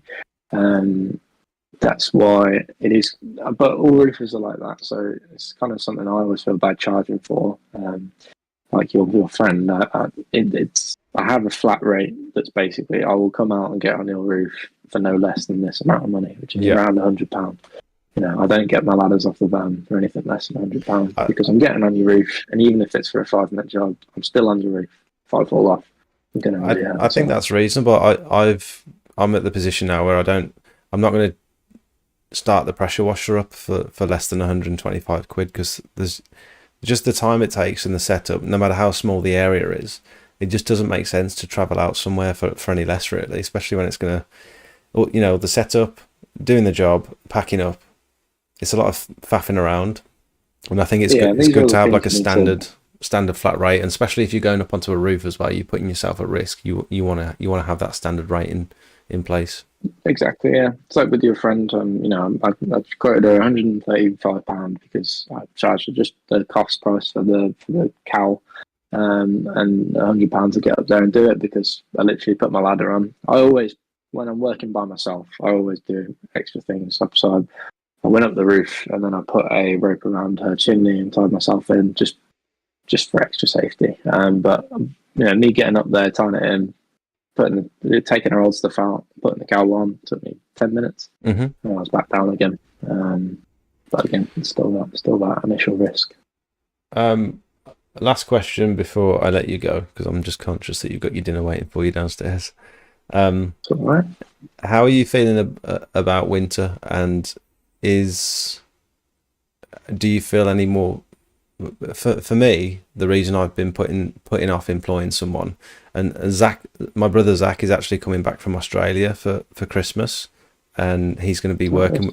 He's going to be working with me for a bit, and the reason I've been putting off actually employing someone to help me because I do need help with the quoting, the video editing, some of the jobs themselves that I'm doing. I had Sophie with me the other day at her mum's house while I was doing a bit of pressure washing, and just having her helping me pack up literally knocked about 10 minutes off the job because I wasn't going back and forward. She was helping me bring stuff back to the van and stuff. It makes such a difference. It definitely does. Do you have any concerns that you've got someone else relying on you throughout the winter to pay their wage? You have to take it with a pinch of salt. So the way I've employed the lad that works with me, obviously he's a friend. He knows that he's involved in starting this business from the get go, and he has a lot more. I show him everything. I'm very transparent as a boss. I tell him exactly how much money we're making from everything, how much I'm taking home, how much he's taking home. I don't have anything to hide. But when I first started this, I also said to him that I can't guarantee what work will be and what work won't. And we operate as I pay him per job, and I do 2 jobs a day, mostly sometimes 3, and then I give him different rates for if it's our own work, because obviously I take home more money. I give him more money. But I've said, if things do slow down, I will do what I can to try and get us work elsewhere, but it's not guaranteed. And as long as you're doing your bit and not screwing people over, I think you can't really take on the pressure of somebody else's possible financial struggles because of lack of work. Because as long as you made it clear and you didn't lie to them or didn't sell any false dreams, then you just did the best you can. And if somebody accepts that, then it's on them if they suddenly get shocked. Yeah, that's true. And I think also finding someone in a situation like Matt's where he's still living at home. He's not really got any commitments with when it comes to kids and stuff. His job, he can just sort of leave if he wanted to. To find someone like that who's also a hard worker and a reliable person and So and, rare. and can drive and all that other stuff, it's quite a rare person to find, really, isn't it? It is, yeah, and it's one of these things I'm very incredibly grateful for. You know, I get to go to work every day with one of my best mates. So it's not really work at the end of the day. Me and him just sing songs and It looks have a like laugh and make money. it looks like you have so much fun. Like when I met you on Yeah, that job in on a couple of Sundays ago on that solar panel clean, you you started blasting the tunes as soon as you got there. I think you took your yeah, top off straight away, and you're both singing these songs from, was it like the 50s or 60s songs that you were singing? yeah. And it was so funny. We have a laugh. I didn't Yeah, even know what the song was, and you guys knew, but you knew all the words, and you were both singing. crooner stuff. We're hot on it. Country as well, big country singers as well. It was so fun to see. It's just nice, you know. It's Matt's. I get quite stressed about things quite easily. Matt, if he was any more laid back, he'd be laid down. You know, he really helps keep me on this kind of level head, and he's just such a good energy to be around. You know, it doesn't matter how shit the job is. If it's chucking it down in the rain, he's always got a smile on his face. Yeah, And that really does. he seems that Yeah, it way. really does make. Yeah, and it's great. It really does kind of keep you on this kind of idea that, you know, it could be worse. I could be, yeah, coming to work with someone that just makes me more miserable. But you know, it definitely changes how I feel. You know, if I have a shit morning, or I'm feeling shit the day I wake up, I get in the van straight as soon as he gets in that van, I'm feeling better. Just from just how he is. Yeah. He's just excited to do everything. Loves Mondays. That's what he always says. I fucking love Mondays. But so I need to. It's more about finding the right person for me then, rather than just finding a person. Yeah. It's finding the right person. It is, but that is also something that's really hard, and something that I've also learned from being in the fortunate position to be shown a lot about businesses when I was doing my first job with my old family friend, you know, and then even with my old employer that I subcontract for. Some of the lads that still work for him now, they're just heart's not in it, and there's two ways you can kind of see it. You know, then it's not their job to care about the business; they're there to get paid and go home, which is kind of a mentality that's fine with having if you're in a big company. But when it's your business, and you're so passionate about it, and you want, you know, whoever else to be passionate, it's difficult to accept somebody in that's just there for a paycheck, because you want them to put the same effort in. But at the same time, you can't expect your employees to be as passionate as you, because it's not your business. Yeah, totally agree. But that doesn't mean that you can substitute, you know, the lack of work ethic and being a bad employee.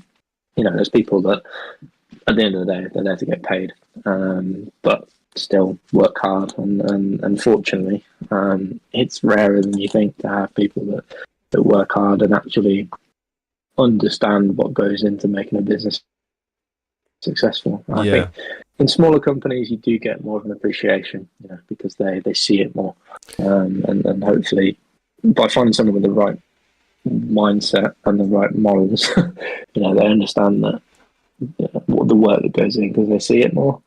Yeah, Matt seems like he understands, and he's also good with the customers as well. He's just a nice guy, isn't he? Yeah, that's the thing. You know, like you and me, we're very good at our customer service skill.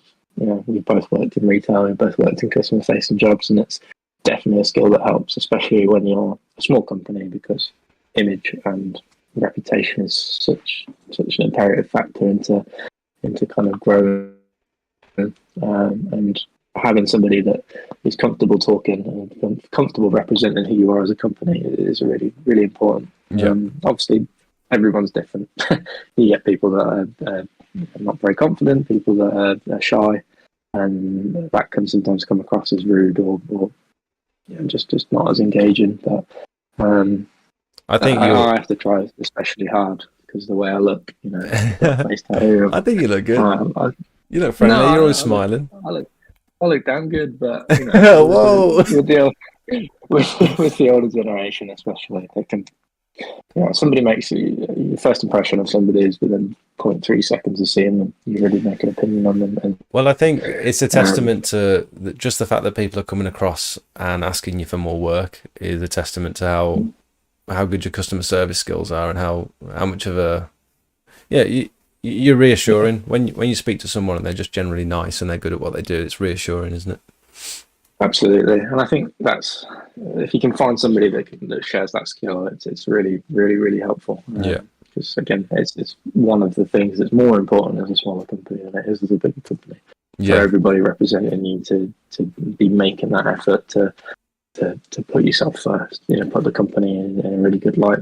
But like you you just make that extra step, make that extra effort. You do those little bits, that attention to detail that really makes a difference for somebody's experience, and having somebody that has that same eye for attention, or maybe even not has it, but if you can teach them to have that eye for attention, Yeah, I think definitely. it's more important to have somebody that's teachable than if you had to choose between somebody that was just okay, cracked on with it, or somebody that had no idea but was teachable. Yeah. I'd go for the person that's teachable. Yeah, definitely. Cal, I'm going to let you go, mate. Go and enjoy your dinner. Where can people find you if they want to follow you on social media and stuff? I'm on Facebook. I'm on Instagram. It's just solorsecure.uk, not .co.uk. Jake's pulling up on stream. Thank you very much. Got a website, solorsecure.uk, and we also have a phone number for the office, aka me, on the leaflet in front of you. If you call that number right now, you'll be redirected to my voicemail because it's turned off from 8 o'clock onwards at night. So that's a good habit to get into. Yeah, I would really recommend, Jake, instead of having to worry about a landline going through this company that I use called Air Landline, just redirect straight to your mobile. You just pay $9.99 a month. I think I pay $12.99, so I have a few extra features. You get a local landline number, it redirects to your phone. You can set times, so my phone's only active from 8 till 8 in the week. On the weekend, it's 10 till 2. And a Sunday, I turn it off completely. It leaves you voicemails. They can leave a voicemail. Every time a voicemail goes through, automatically sends you an email to say you've either missed a call or you've been left a voicemail, and it transcribes it the best it can into the email, so you don't even have to listen to it. That's a nice little nugget. That's a nice tip. Thank you. Yeah, really good thing. And then you don't have to worry about losing your landline number and posting it on a van incorrectly. Yeah, yeah. All right, mate. Thank you so much for joining me. Do you want to do this again? Yeah, I'd love to. Awesome. Thank you for having me. No worries. Hope people got a bit of information. I'm sure they did, mate. Thank you so much. Found them useful. All right, mate. See you in a bit. Okay, guys. Bye. Right, guys. I need to go for a wee really quick, and I will be back in just a sec. We're going to continue the stream if anyone wants to stick around, but I'm desperate. I've been desperate for like almost an hour now. I've just been sat here wobbling and spinning on my chair. I've got a new chair, by the way, I want to show you in a minute. Right, back in a minute. What is this song? That's better. BRB.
Hello guys. Sorry about that.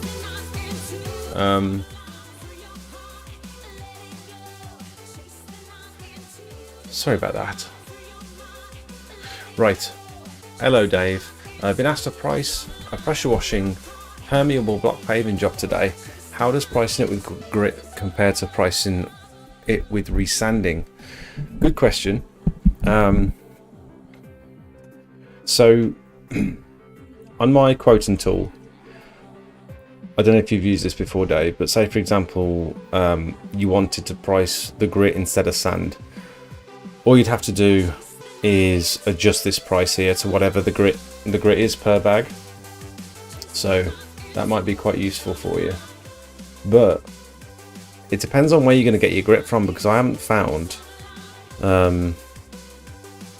they call it pea shingle. I haven't found a good supplier for the gravel yet. And some people recommend 6mm. 6mm, I think it's called pea shingle. 2 to 6mm gravel master. There's another supplier which I can't think of the name at the moment. Is it easy to brush in? Well, it depends which stuff you get, because some of it leaves like a dusty residue, and so you need to sort of rinse the whole surface down afterwards.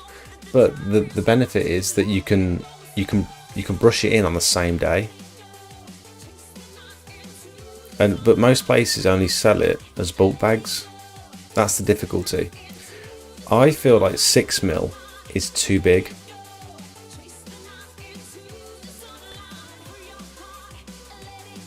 There's also limestone dust, or granite dust. Granite dust, is it? But again, that looks too dusty then. 1 to 6mm granite. This looks more like it. This is the sort of thing I'd recommend. Bag size 23 kilograms. That's what you need. That's quite reasonable actually. £9.30. If you can get that delivered. 1 to 4mm coarse granite grit.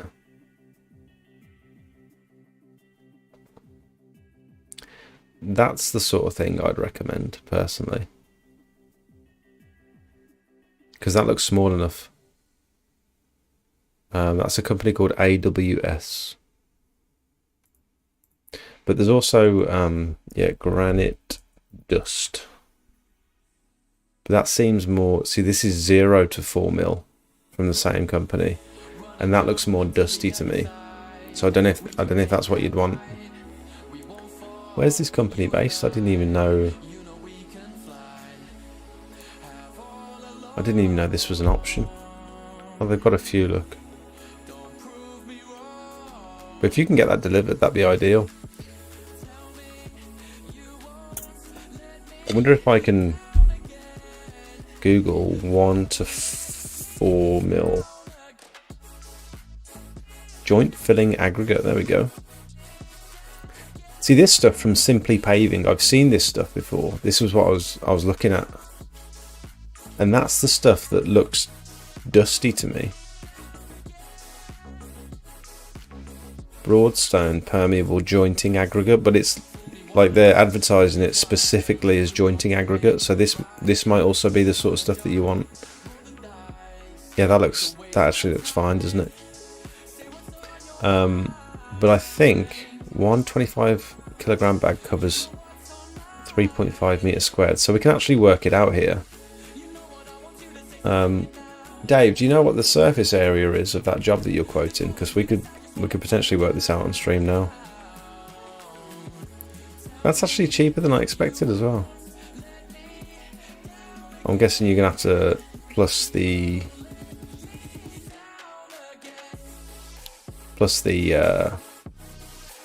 delivery.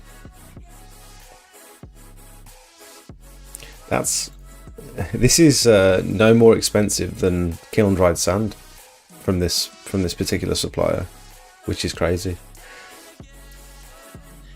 Dave, am I reading that right? Am I actually reading that number right? Oh, I was going to say 4,045 meters squared. It's 45 meters squared. Okay, so let's put this in. Let's go 45 meters squared. Let's not worry about the base price at the minute, but the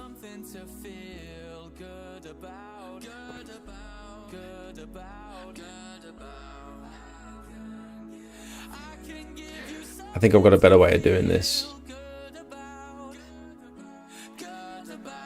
So on my new quoting tool, you can't change how far these bags go.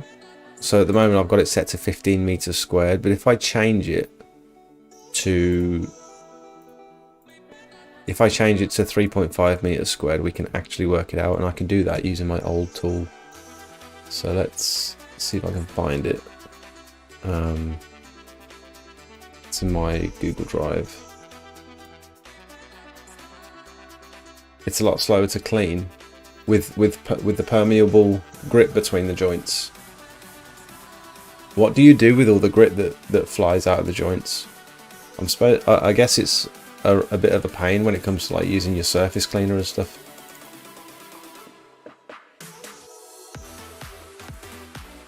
Okay, so we can do it with my old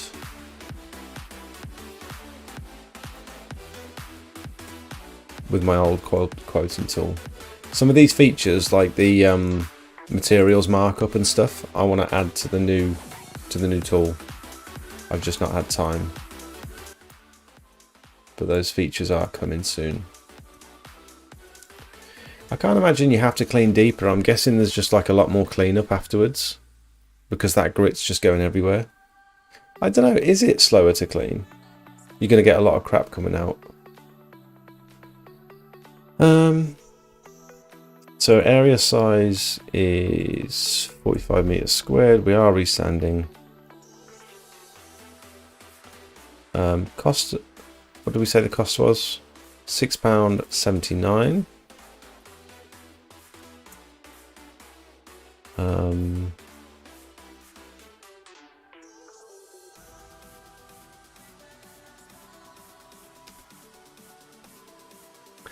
I think I'm mistaken.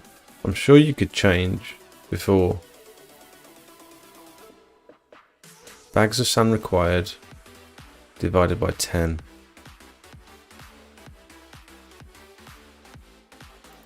I want to divide that by, was it 3.5? 3.5. Can I just do it here?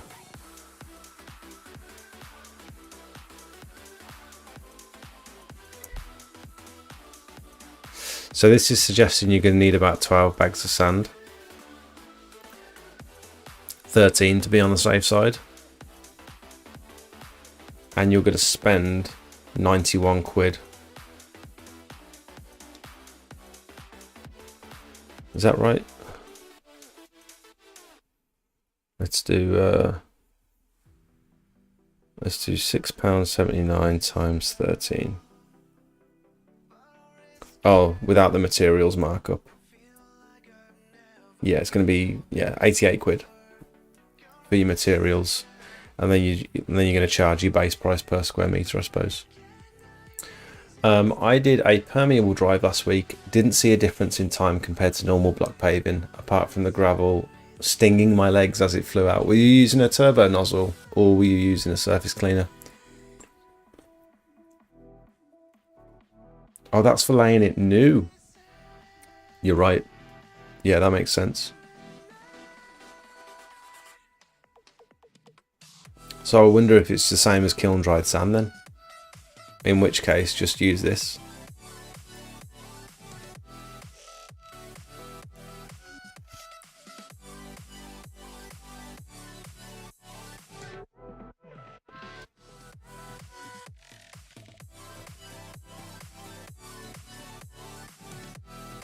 Although that seems cheap to me. The fact that you've got to outsource the materials and you're going to have to order that. You might want to just order that straight to the customer's address rather than ordering it to your house. I think that might be a good idea. Have you looked at any aggregate suppliers? Use the turbo due to the amount of build-up. Yeah. Let's get this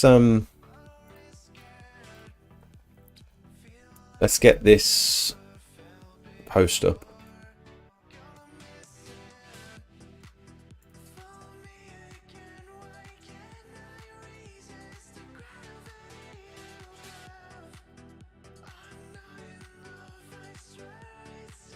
So we're gonna do water fed pole give away.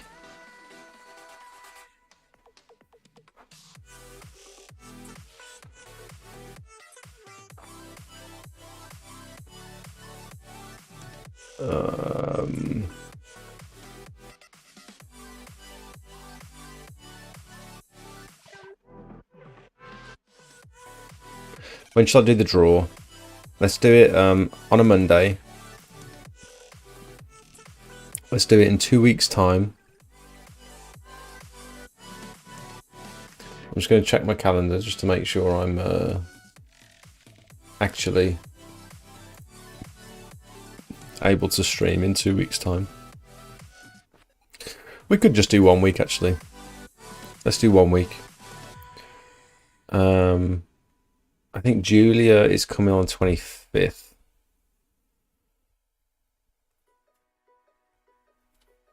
Let's do it on the 25th.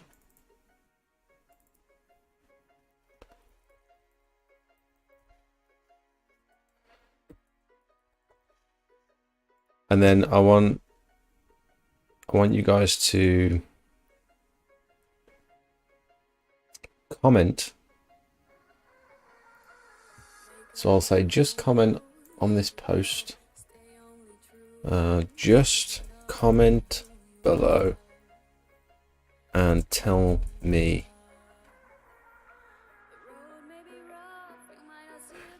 about your business.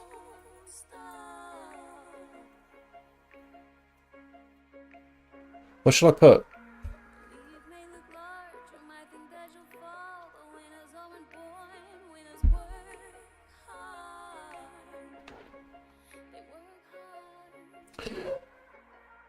We'll do like and subscribe.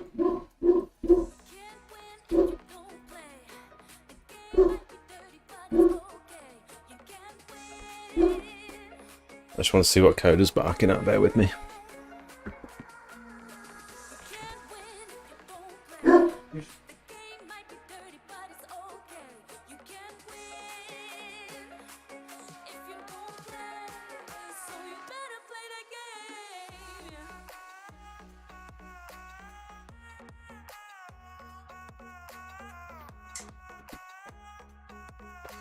It's alright, I get really paranoid that there's people outside fiddling with my van.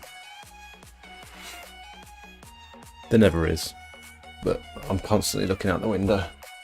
Whenever I hear a noise at night, I'm always looking out the window. Like and subscribe. Like this post. And subscribe to the channel.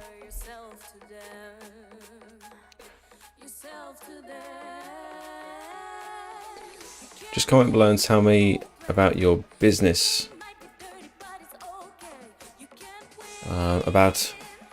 Tell me how this could help your business.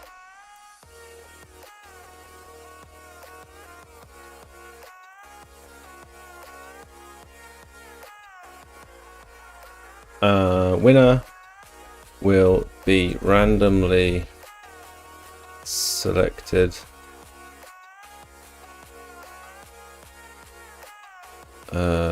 during next week's live stream. Can I contact people if I had to click on someone's YouTube name? Can I actually like email them or something? I'll have to just tell them to get in touch with me, I suppose. Winner will be randomly selected during next week's live stream on Monday the 25th.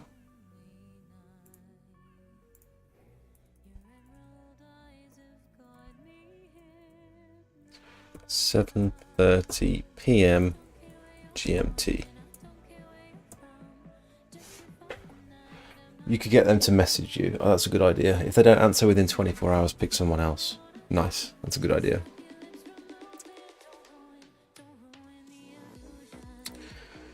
Waterfed poll giveaway. Like this post and subscribe to the channel. Just comment below and tell me how this could help your business. The winner will be randomly selected during next week's live stream. Dinner was Bosch. I forgot what you said you had. Is that clear enough that they've got to enter? Oh, here we go. To enter. Just comment below and tell me how this could help your business.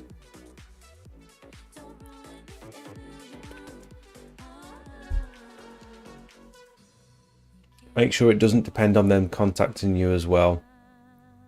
As when I did it, about 3 people tried to claim it.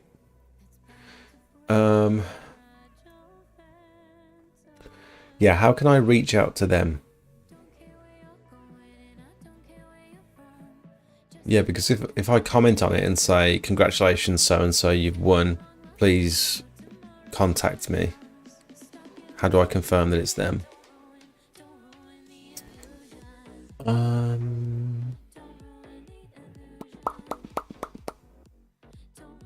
Chicken and mushroom pie sounds good. Callum, thank you for joining me. By the way, that was really nice. Other than the technical issues we had at the start with the internet and stuff dropping out, I think that was just because I had too much going on my end. Maybe the camera was causing a bit of lag and stuff. But I'd like to do it in person more. I think it loses something when you're, not that I'm interviewing you, but I think it loses something when you're not with the person.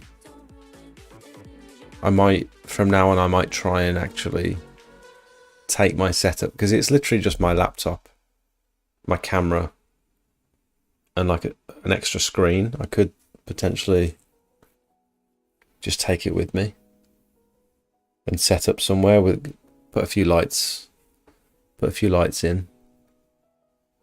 I'll do an in-person one next. That's a nice idea. I'd need an extra microphone. I'd have to buy an extra microphone maybe. Can someone message me on YouTube? Is that even a thing? I don't think there is even a YouTube Messenger, is there? Does YouTube have messages? I don't think it does.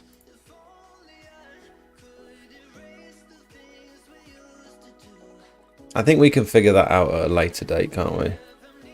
Like this post and subscribe to the channel. To enter, just comment below and tell me how this could help your business. There will be a random set of nice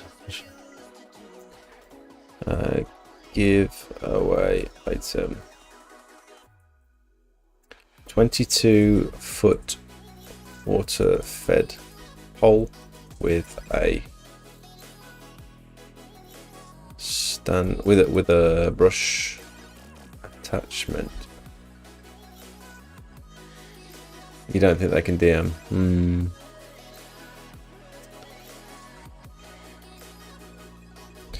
This product has opened up so many business opportunities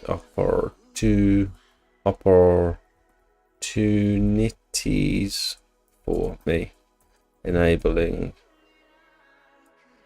allowing me to offer services such as gutter, fascia and soffit cleaning, window cleaning, conservatories, solar panels, Solar panels, chemical application. It's such a game changer. Just tried, you can't. Get them to put their phone number and ring them on the night. People putting their phone number in a YouTube, people are quite sensitive with their information and stuff. There was a few people in my Discord that didn't necessarily want to connect their YouTube. Oh my god. SMG, welcome. There's a few people in my Discord that didn't want to connect their YouTube account to the Discord because they didn't want Discord having access to their email address and stuff. So I totally understand. I can't imagine people are going to want to put their phone number in the chat. Such a game changer.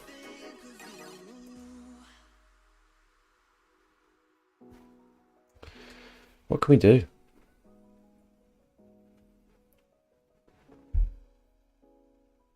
Maybe I'll get them to DM me on WhatsApp, because my number's out there. You can find my number anywhere. And take a screenshot of their channel, of their YouTube channel, so I know it's theirs. I'll figure that out. I'll figure it out. Like this post and subscribe to the channel. To enter, just comment below and tell me how this could help your business. The winner will be randomly selected during next week's live stream on Monday 25th. 22-foot water-fed pole with a brush attachment. This product has opened up so many business opportunities for me, allowing me to offer services good to basic and soffit cleaning, window cleaning, conservatories, solar panels, chemical application, etc. Is that how you spell it, etc.? Is it ECT or ETC? ETC. ETC. Oh, 25th of which month? Monday 25th September. Thanks, Dave.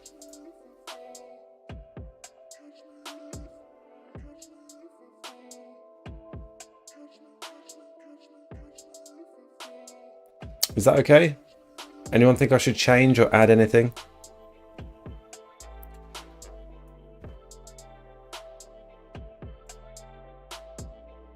And where am I going to share this? I'm just going to share this in my Discord channel, I think, because if I share it on Facebook, I'm going to get random people from Facebook coming across to YouTube who don't necessarily do external cleaning and stuff. Oh, I need to limit this to UK entries only. That's... I didn't think of that.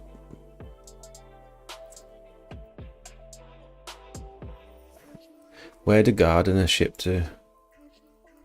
Because they're just gonna ship it out. I'm gonna pay for it and they're gonna ship it.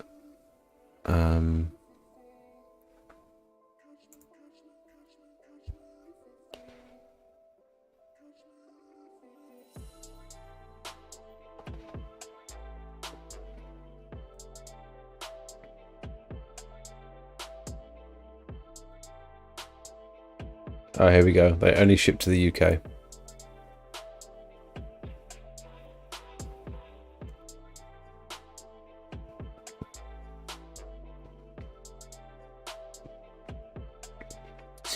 I'm gonna limit it to UK only. I think it's just easier. And most of my audience is in the UK as well. I do have... I know I've got some OGs of the channel that aren't in the UK, but I just want to sort of keep it simple, really, unfortunately. I'm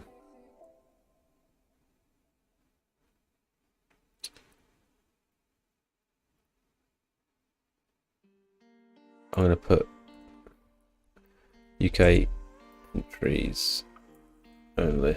Have I spelled everything right there? How do you spell entries? Yeah. Okay, let's go with that.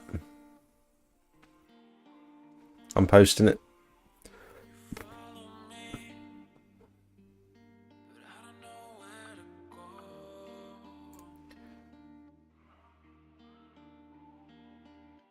I've done it.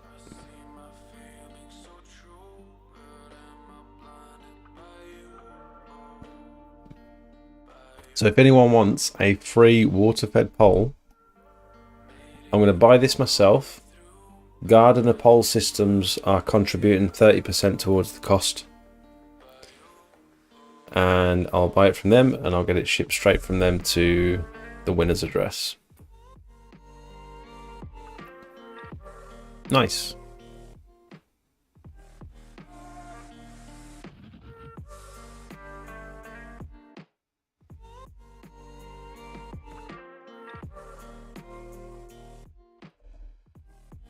Let me share that in my Discord actually.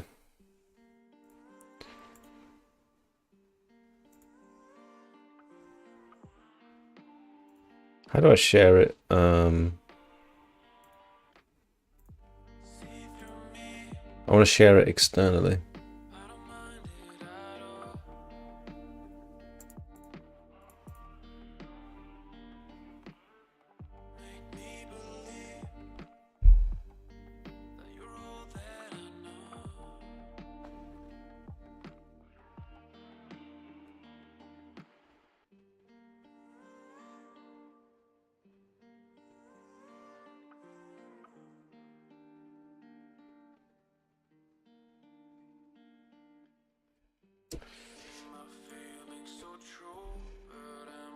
I'll share it to my Discord later on.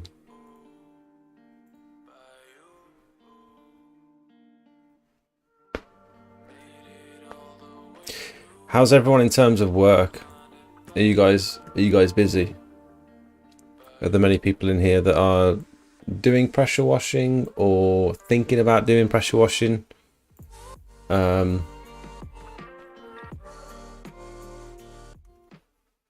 Is anyone holding out until next year? Is anyone slowly getting their kit together? Things have slowed down massively on my end. I have still got a couple of quotes coming in here and there. But to be honest, I haven't done any sort of push on advertising. So I've got a week off this week. And that is the plan, is to get some leaflets printed like the ones Callum's got, so that I can hand those out around the road once I've cleaned someone's property. I think is Callum still here? Callum, if you're still here, how much work do you think comes from those leaflets? Like, what percentage of your jobs, of your personal jobs that are coming in, are from handing those leaflets out? What's the hit rate of those leaflets, basically, is what I'm asking. I'm flat out with it all. Windows, PVC, and pressure washing, all go. That's good, Spencer. Well done. It's when you're offering all of those services, window cleaning, gutters, conservatories, and pressure washing, I feel like that's enough to sustain someone. I'm limiting myself a little bit by not offering window cleaning. I think 40 to 50% of your work, Callum, is coming from those leaflets that you're just handing out after jobs. That one that we did,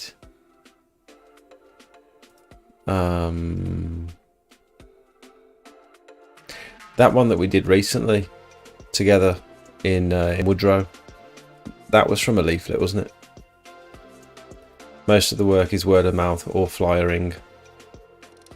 That's crazy. This is my sister's house. She's got this porch roof, and it had such a terrible design that I only realised once I started cleaning it. You see this fascia panel here? That was butted up against the side of the roof. So the water, when I started cleaning, the water was pooling up here. It wasn't actually getting down into the gutter. It was an absolute nightmare to clean. Got there in the end, but I had to snap off that whole, it'd been silicone down. I had to snap off that panel to allow all the gunk that I was washing off. Look at that. This was just sitting at the bottom of the panels and I couldn't get rid of it. So I had to sort of break it off. and I've got to replace it and fit it a little bit better than the last person. Essentially, she's had some scaffolding work because she's had a whole new roof put on her house, and every window sill looked like this. Had all dust and rubbish all over it. And I don't clean windows and stuff, but I had to go at cleaning her windows. I sprayed some Synergy, I only diluted it about 20-1. Sprayed some Synergy on the windows because I know that it leaves like a streak-free finish without having to use pure water. So I scrubbed everything with Synergy and then just rinsed it off, and the windows look great. They look really good.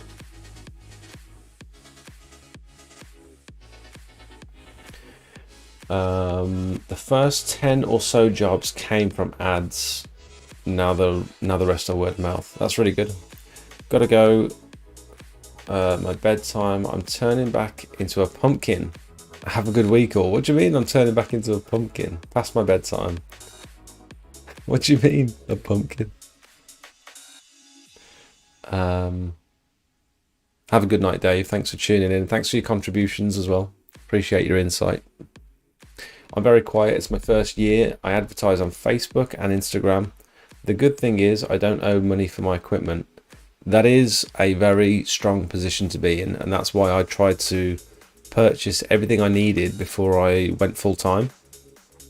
So I bought my van, I bought my pressure washer, I bought my buffer tank, my uniform, all that sort of stuff I had ready to go before I handed in my notice at work.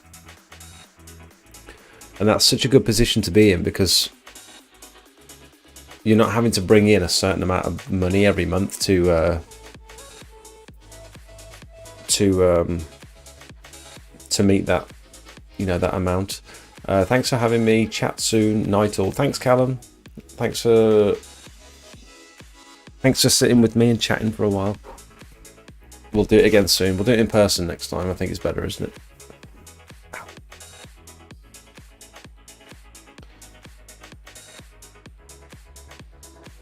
This was a really nice one from the other day. This came up really well. Although I'm conscious now. Did anyone hear the insane rain we were having last night? I woke up at, I think it was like 2 o'clock in the morning or something. And the rain and the wind was coming down so heavy. And I was just thinking, I've just resanded that job. Like last time it rained that hard, I had a couple of messages from some of my customers saying the sand has popped out from between the joints and sort of washed away and stuff. And I thought, I've only sanded this one on Friday. I wonder whether they've had any problems. Because we've got like a week of bad weather now. But I was really pleased with this one. I did this area for free. I did those steps for free. Didn't charge them for that, and I didn't charge them for this area. And then when I went back to resand, because they were just lovely people, sometimes you meet someone and you think, I'm going to go the extra mile for you just because you're being so lovely.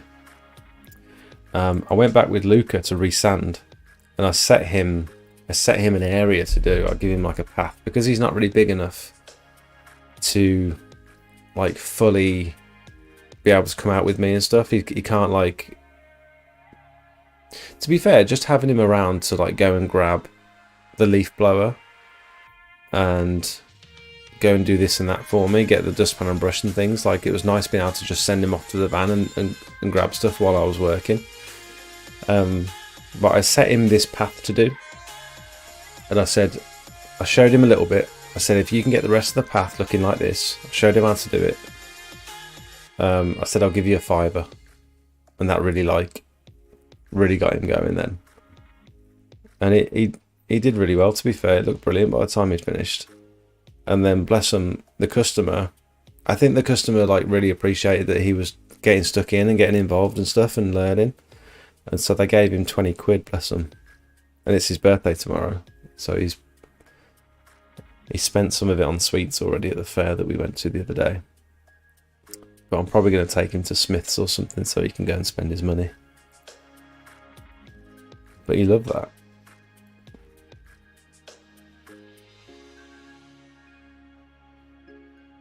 Got a little video of it as well.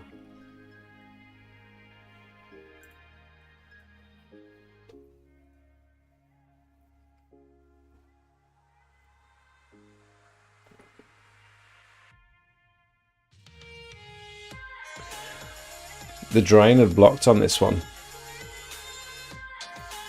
It was a right pain because it was like 3 of their drains were just connected to one. It was like all flowing under the brickwork. It's quite frustrating.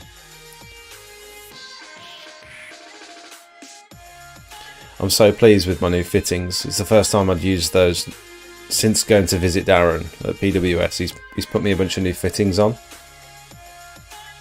And it's so good. They're so nice to use.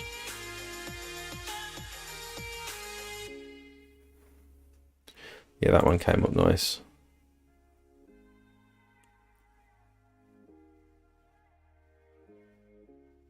We got any bites on the post yet?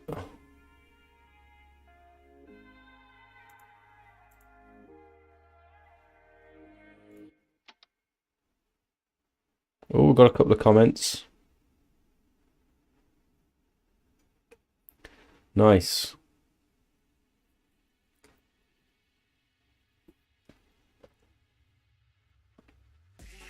Beautiful.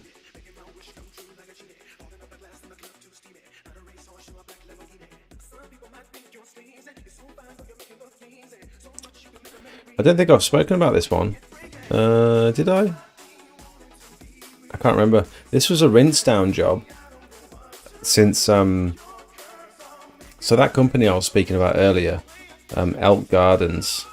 This is a lad we sort of used to know. Me and Callum used to live in the same road as this chap, and he started his own grounds maintenance business, and he's doing really well for himself, to be fair.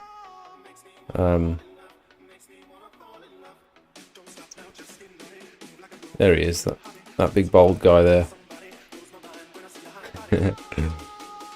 And he's like just a nice, genuine, down-to-earth person. And he started subcontracting work to me.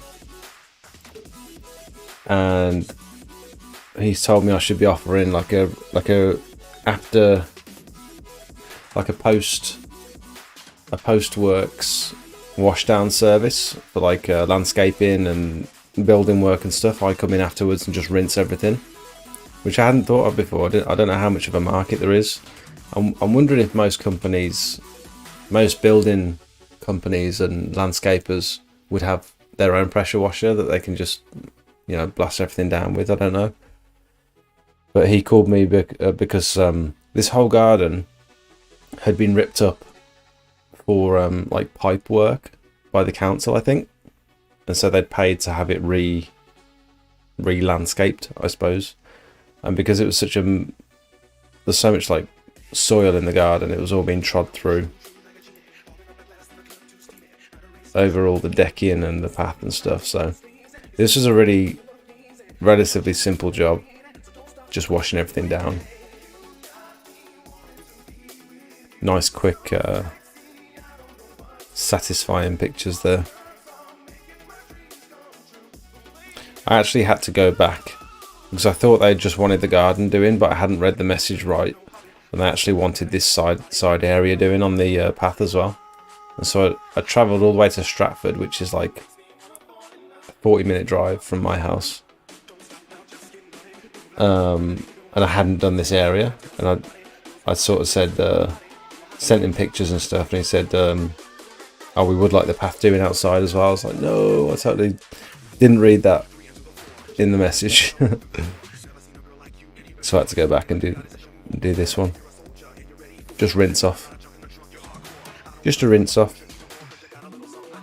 This was the job that I went and helped Callum with the other day. Look at the state. Look at the state of these solar panels. That's what Callum was talking about with the lip on the corner just gets so green. And these panels were so full of just sludge. It was gross. Really, it absolutely stinks. When you're vacuuming gutters that have got pigeon poo in them, it's gross. I think anytime you're going to vacuum gutters when the solar panel's directly above, maybe price slightly higher, and just account for having to like thoroughly clean out all your equipment afterwards, because it properly reeks. Here we go, look, CLX 22 in action. I wonder which brush I should offer.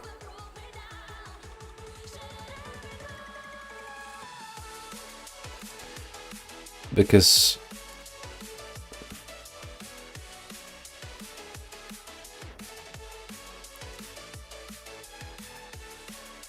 I ordered the medium soft when I first got it.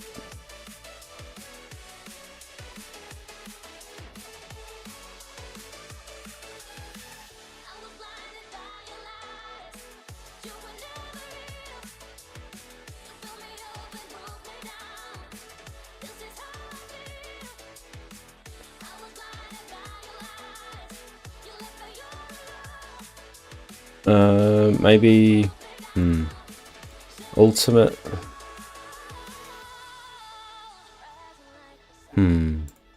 Has anyone got any recommendations on brushes that I should offer?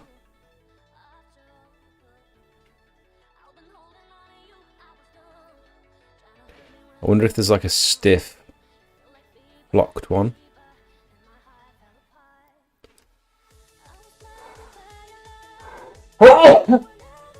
Excuse me. Medium soft sill brush.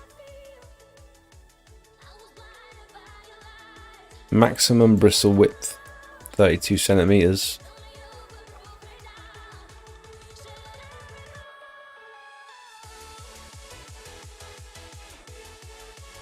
Ideal for spiders' nests. That's what I could have done with the other day on my sister's property. She had spiders' nests all around the window frames. I couldn't quite get it with the standard brush that I was using, because they didn't have these pointing out to the side like this. They just had brushes going straight forward. If I had brushes coming out to the side, I'd have been able to scrape it out easier. So this might be a good one. It's a sill 26 centimeter.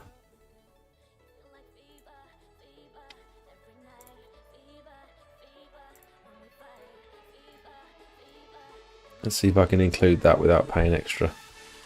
I didn't mean to put it in the basket.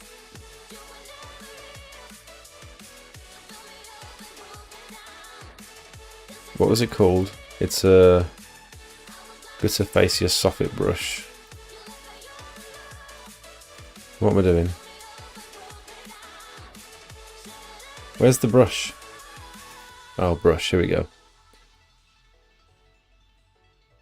Sill brush, medium soft. Oh, it's an extra 18 quid. Is that the right one? 35 centimeter. I said 26. 26. Sill 26, medium soft. It's an extra fiver. And then we'll probably put it with the quick lock adapter. I would suggest 50-degree fan jets, but we'll let them choose. Ideally, you're going to want the pole hose as well. And I'd suggest the anti-snag male plug, just for versatility.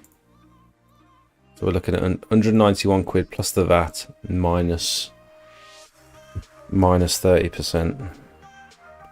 So 191.50 times 1.2. 230 times 0.3, 69 quid. 230 minus 69 quid, 161 quid.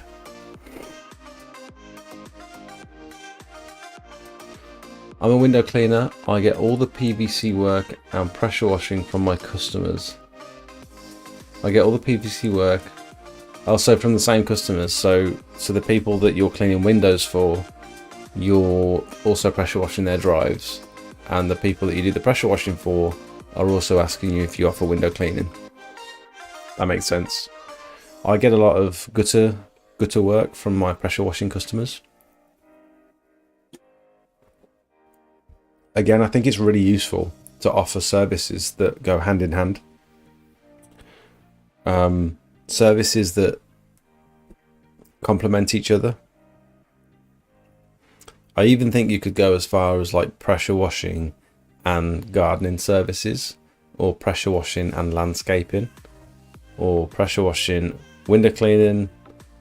There's all sorts of like complementary services that could go with it.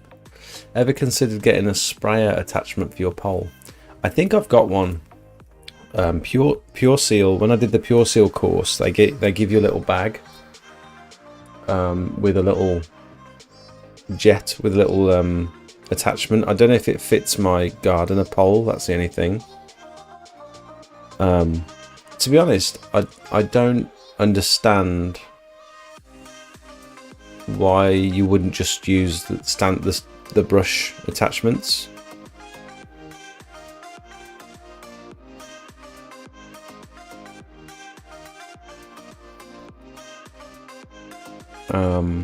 Let me see if I can find what you're talking about.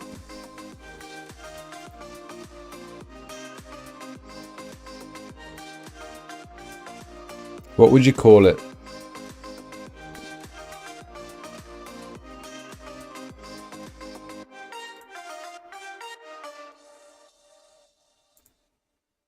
Brush parts and fittings. What would you call them? It's like a little jet, like a little sprayer, like a little...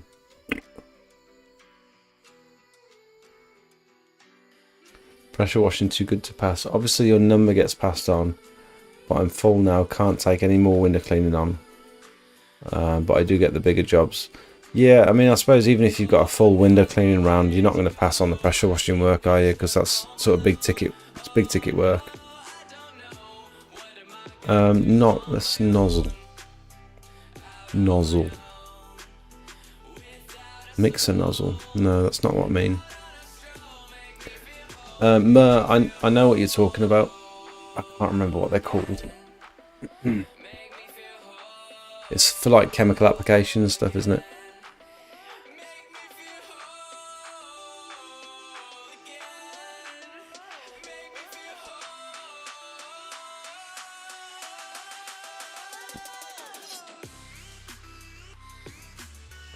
What would you call it?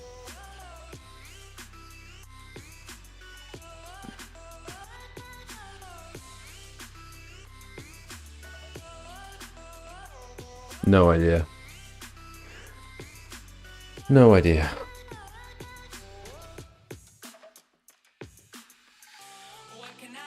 Do they sell workwear?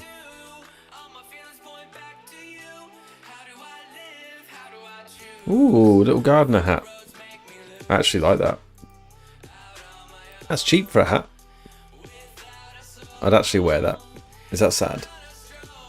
DA components.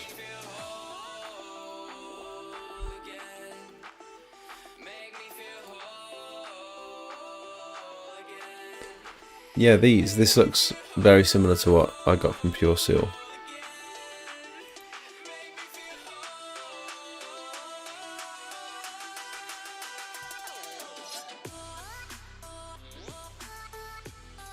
Two seconds, guys. I can hear some knocking around.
I thought she was awake.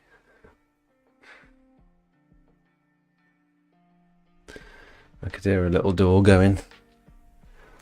I'm sure it's McFlurry Mondays, you know.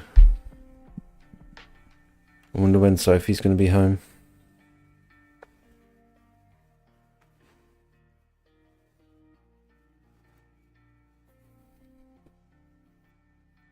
Yeah, I'll have to find this. I think it's in the shed at the moment. But I've got something that looks very similar to this. And I've seen people using these for like applying chemicals and stuff. But it's quite a small spread. It doesn't seem... I wonder if they've got like a video or something. It doesn't seem like they get as much spread as I do with my brush. Because with the 50-degree fan jets, I've got two 50-degree jets. And so it's covering an area about this wide. Whereas I've seen people using these and it's just sort of spraying like a 15-degree. I wonder if they've got...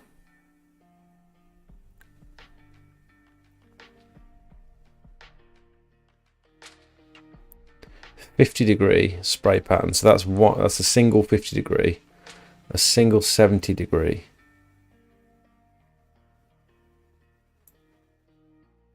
Yeah, so I think as long as you got the pressure behind it from like a Witcher Gardener backpack works fine. There's no reason why you can't use two nozzles instead of just the one. It seems strange to use the one.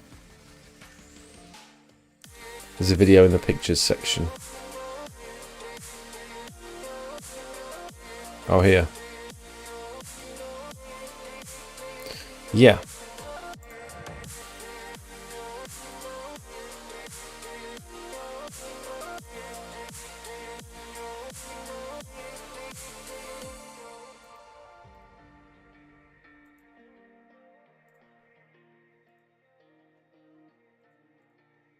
I don't see a video. Am I missing it?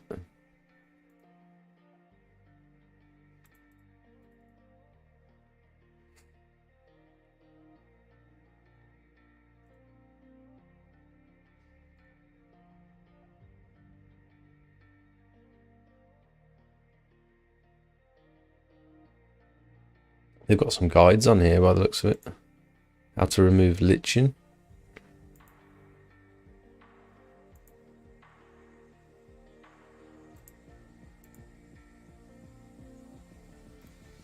Hi y'all, Darren Ansborough from DA Components. Keep getting asked the question to see if the DA applicator will fit a quick lock system on a gardener's pole. Oh. I drive a Vauxhall Vivaro long wheelbase.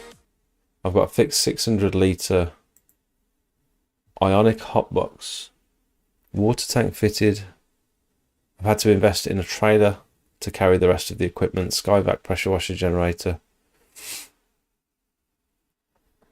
Yeah, it'd be nice to have a trailer specifically for...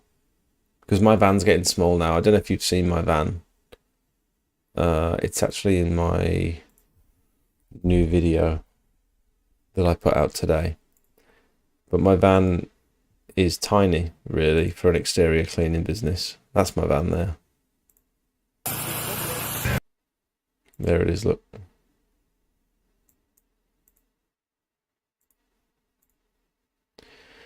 And so I've barely got any room in it now for because my machine literally takes up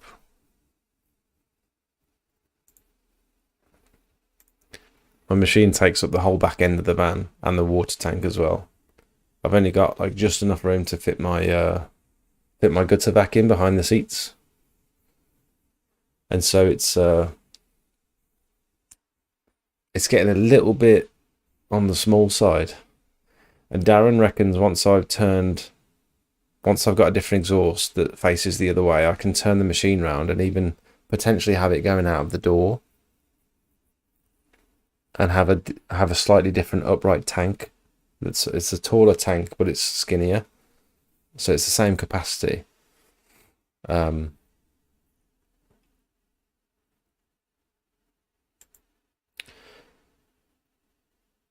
maybe I'm just outgrowing this little van now, but I'm trying to do things like, I don't want to overcomplicate things, and I think sometimes working with a restriction like a small van can make you have to find sort of more creative solutions for things, and sometimes it can be better than having like a massive van. You might end up using the space better and saving costs and all that sort of stuff at the same time. I don't know. I am thinking in the new year that I'll look at upgrading the van. The van that I'd like potentially would be a Hyundai i800. Not an i800, iLoad. I just like these. It's got I think for the size of the van, it's got one of the largest, most square like what's the back bit of the van called? The loading, I don't know what I'm talking about. It's got one of the largest rear ends of a van in its class. And I like the way it looks as well. Wasn't the giveaway going to be rating the best before and after pictures? It was, but then I've realised Callum actually pointed out I'm limiting myself to people that already have something established. My whole channel is about helping people get started and improving like their small business and stuff, and if I'm only doing the giveaway for people who are able to do like a good before and after picture, they're already established in some way. Do you know what I'm saying?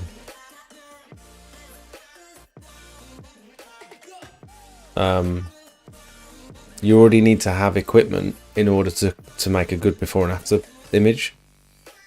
And so I agree with Callum in that I'm sort of limiting the amount of people that can actually enter then at that point.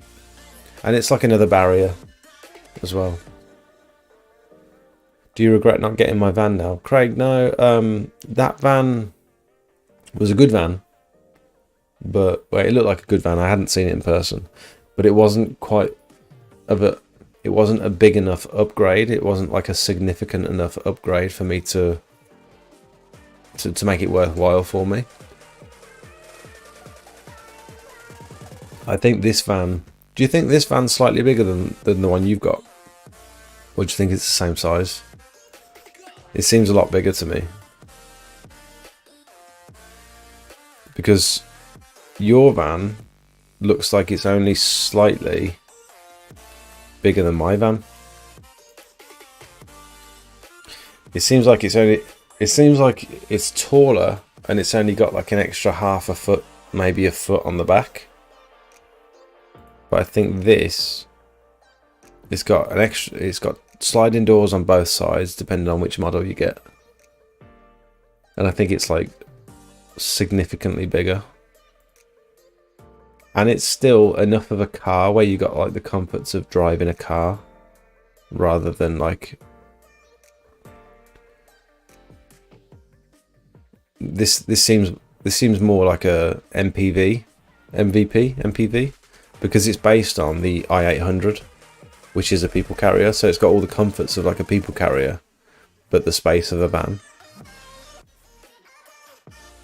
I was actually thinking about buying the people carrier version and taking the rear seats out, just so that I've got an extra row of seats. That's what it looks like inside. I'd like to keep those middle seats ideally.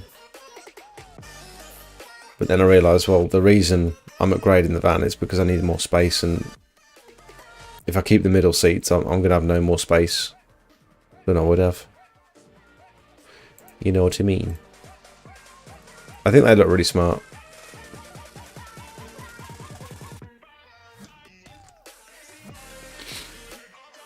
I think I'm looking at probably around about $7 for like a half decent one.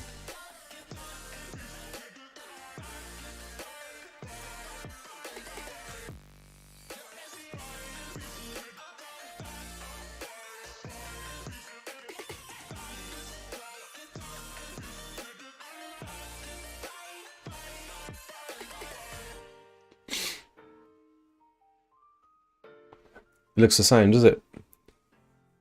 Squeaky Clean Dave has the right idea. Bigger van to fit it all in. Van for work, car for the family. Yeah. I mean, we've got a car. Sophie's got the estate. She's got her new Peugeot estate for the family trips and stuff.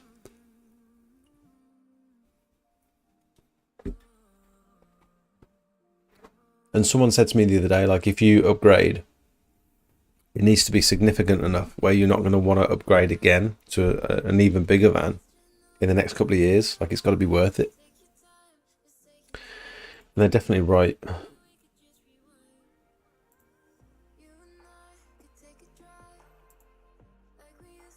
I like that. I think it's nice. Just having like decent speakers and Bluetooth and stuff, like that's going to make a massive difference to just enjoying sitting in something. That one actually looks like a half decent one. Whereabouts is that? I haven't looked on Auto Trader at all. I've only looked on Facebook and eBay at the moment. Oh, air conditioning. Oh, God, I've missed air conditioning. That looks like a nice one. Is that Coke nice? What do you mean? Yeah, it's good. Pepsi. I'm sober now. I'm sober. I'm 18 days sober. It's the longest I've gone for a long time without having an alcoholic beverage.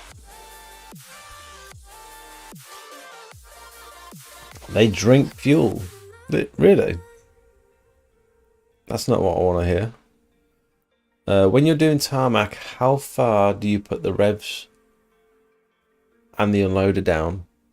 So this is something that I was speaking to Darren about in my latest video. I wanted to be able to adjust the revs and the unloader valve and have a set pressure for washing tarmac and stuff, but he didn't really want to put a pressure gauge on my pump because it was such difficult access. Like it was a machine out job really to get to that side of the pump to put a pressure gauge on there properly. It wasn't something we were going to do that day, but I think when I've got the other exhaust and spun the machine around, I will end up getting a pressure gauge on there and I'll be able to actually get the right pressure every time to clean tarmac. Spencer, thanks for watching, mate. Have a good night. Because at the moment I'm just sort of guessing. I'm turning the revs down, I'm turning the unloader down, and I'm changing the jets in my surface cleaner to the less aggressive jets, so that I'm not etching the surface. But it's still just a bit of a guessing game, really. All you can do is turn everything down and do a few test areas, and if it's not cleaning well enough, turn it up slightly, I suppose. Difficult, isn't it? South Wales says Citroen Dispatch L2H2. Is that L?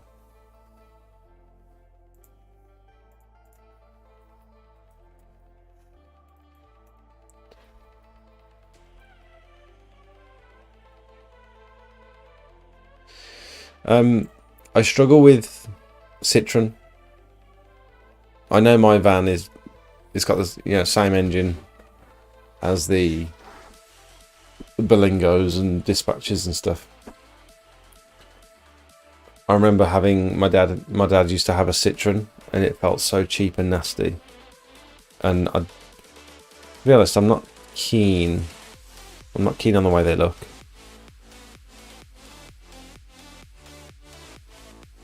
I'd rather have something that looks a little bit more modern and looks like a... Do you not think that looks nicer? It's more about looks for me, I think. I want a... I feel like with something like this, in black or white, sign written, could look really smart. It could look quite professional.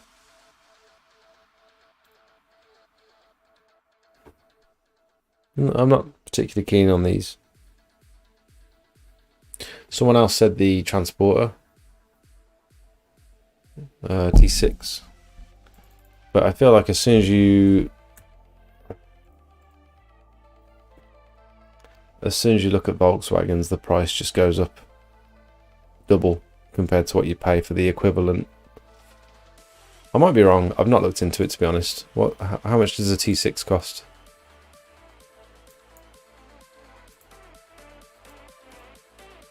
T6 for sale.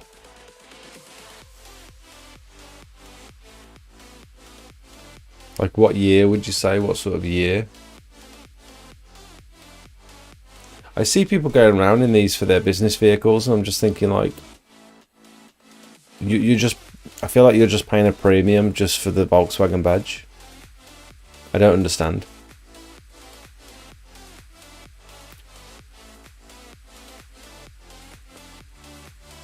And is it that much better than the equivalent? Or is it just because they've got a following? Steve, what made you choose a Volkswagen? There's flats here for cheap. What made you choose one of those over the equivalent from a different brand, from a different manufacturer?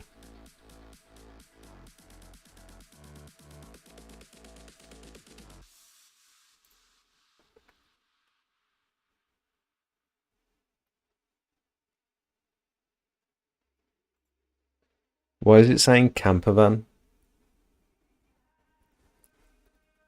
What do you search if you don't want the camper van version? Because these have all been converted, haven't they?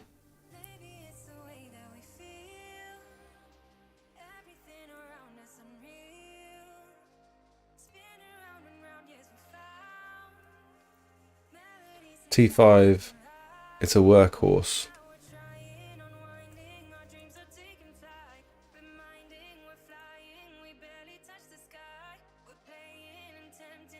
Okay, so these are more reasonable prices. They do look smart, to be fair. And it's not far off what I'm hoping to pay. I mean, these are bids.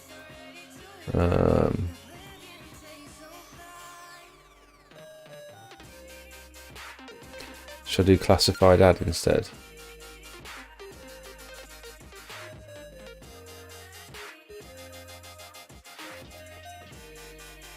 I've got PTSD. I saw something move out the corner of my eye. I had a spider jump at me the other night. Have you ever had a spider jump towards you? It frightened the life out of me. I'm normally okay with spiders and stuff, but this absolute monster of it was a giant house spider, because I Google lensed it on my Google phone. It came up next to me on the arm of the sofa. It crawled up like that, and I looked at it. And it looked at me, and I'm not joking, it jumped onto my shoulder from the arm of the sofa. Jumped on me, and I flipped. I absolutely flipped. It's never happened before. And now every time I see something out the corner of my eye, I'm just making sure it's not that guy coming for me again.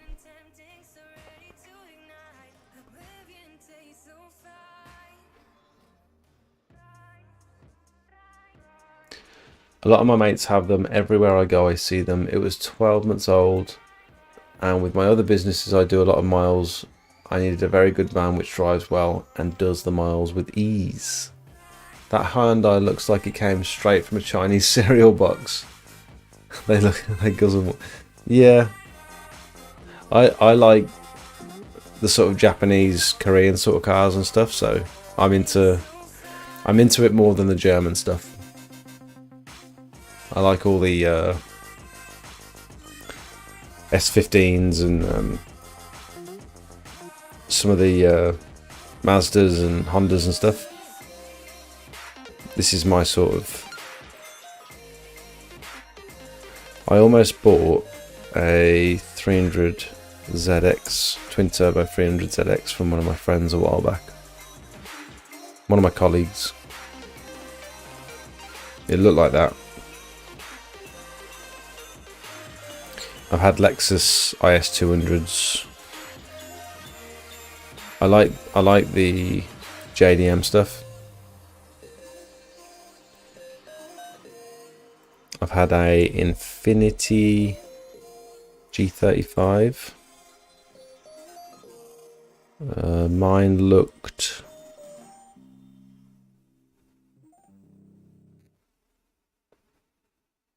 I'd say mine probably looks a bit like that out of all of them. I used to love my cars. I don't have time anymore. I had a T5 with my previous job and loved it, and my last van was a Transit Custom. Those Transit Customs look like fun, with all like the ST body kits and stuff.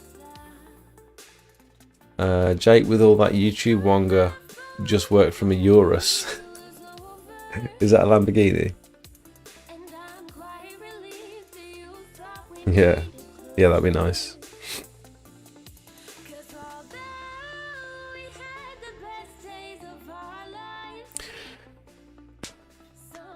What would I have?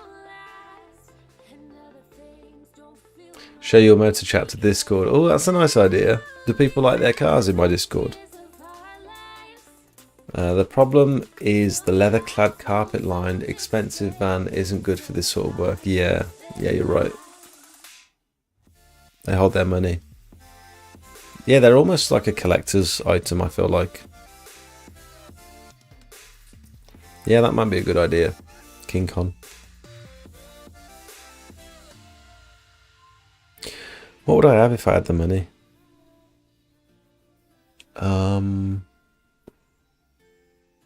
Well, for a long time, I've had Reliant scimitars.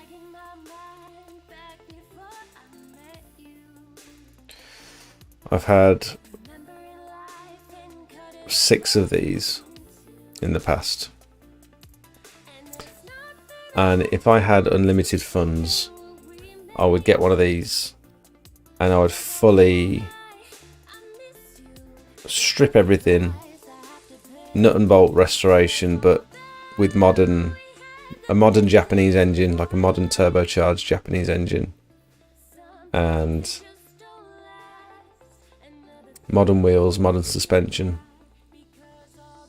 Maybe not necessarily a modern interior, but I love these. I think they look so aggressive and so different and so weird.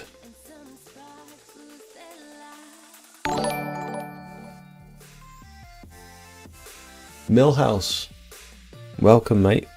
Thanks for subscribing.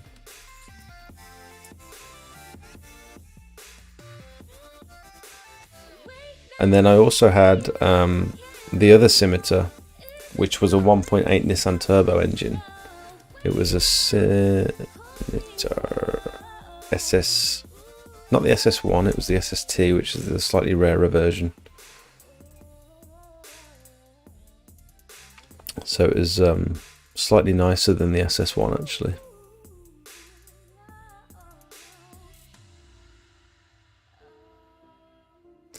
That's what mine looked like.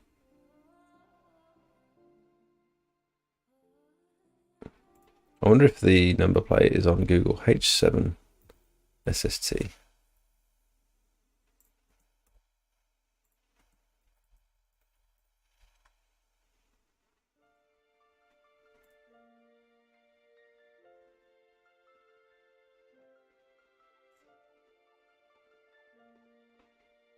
I don't know. That was a really fun car though.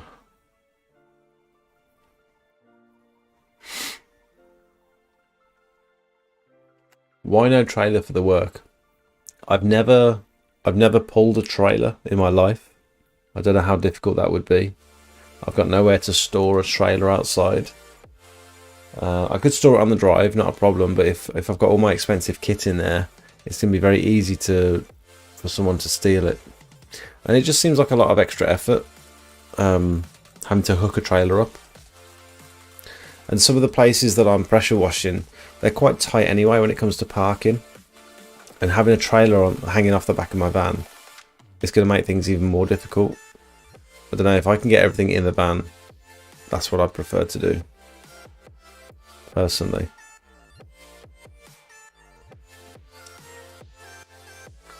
Nova N Type R Civic, my favourite cars. I like the Civic Jordan Civic. Like if I was to have one, that's probably the one I'd have. When it comes to cars like that, I go for Jap too, but when you go for a van, you need strong German engineering, so I take back what I said about the dispatch, as I've had loads of problems. I don't know, I think Japanese cars and vans are known for their reliability, especially things like Mazdas, Hondas.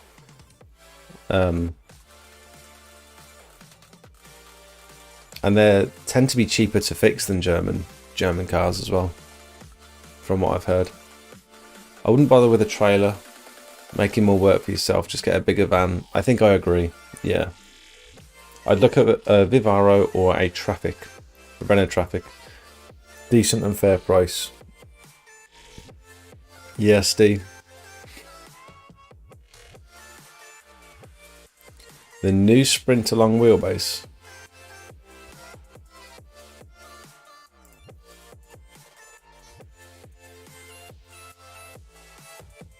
There's a new Sprinter.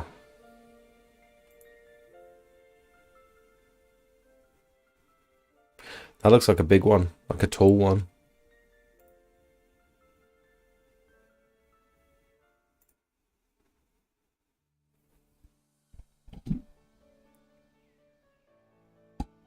It's crazy only having 150 brake horsepower in a van that big. Do you guys not think? Are these the new ones?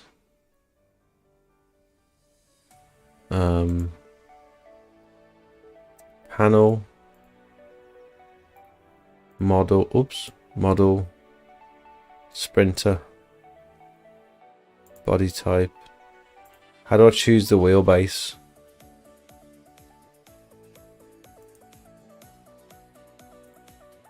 Wheelbase. Extra long. Ooh. They've only got 2.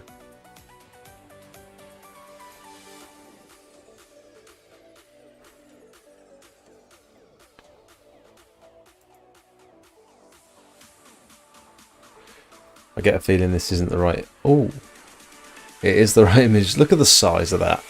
That's insane. Imagine trying to maneuver that. Where's the giveaway posted? It's on my community tab on my channel. So if you go to my channel and then go across to community, you'll see it just there.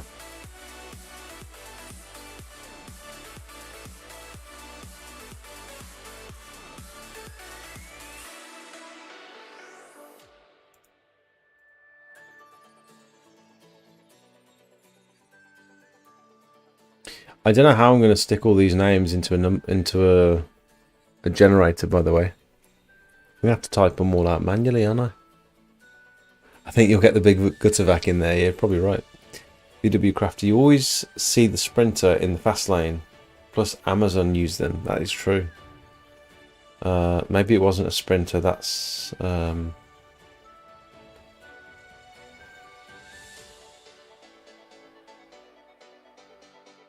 Mercedes in-car entertainment is awful. That's a big boy, isn't it? Size of that. I must admit, I'd quite like a Sprinter. Just because then you can do anything, can't you?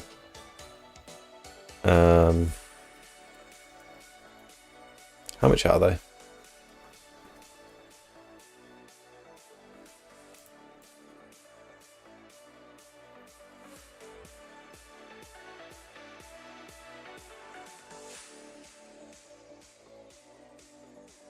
That's a pretty big boy, isn't it? I don't want an automatic though. I want a manual.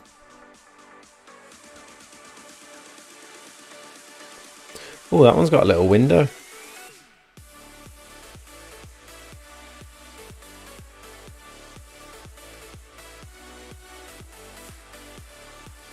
Oh, it's a camper van. That might be a cool conversion to a work van. Oh, look at that! It's got one of them. What's it called? A dormer. It's got a wonky dormer.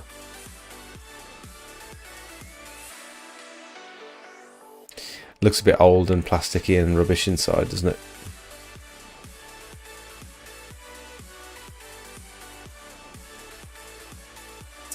Why is that so cheap? £3 plus VAT. Oh, it's rusty. That's why. I was looking at Mercedes. What's the other one? That looks a little bit like a Volkswagen. I don't think it's called a Sprinter, is it? I think it begins with an S. What's the other little Mercedes van? Because apparently they're always, well, all the pictures I see online, they're always rusty. I mean, other than the rust, what year is that? 2008.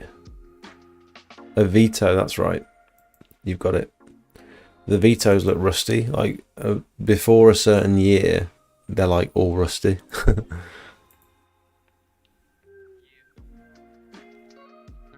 This don't look too bad.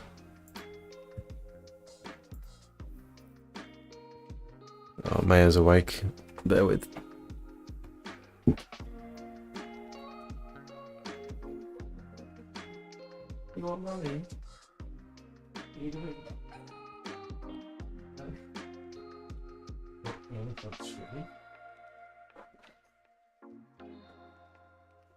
Oh.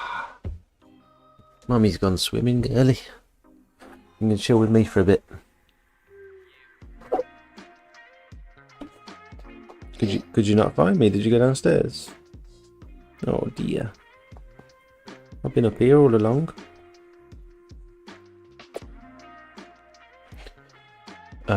Get a Merc class A-class AMG. I can confirm there's good for pressure washing business. That's what you were using before, wasn't it? An A-class. It's crazy that you've been pressure washing out of a Mercedes.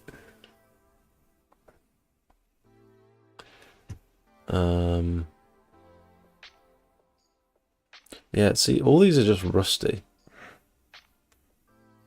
That one looks posh, but looks too cheap. They've got to be about 230,000 miles. Kind of want one a little bit lower than that.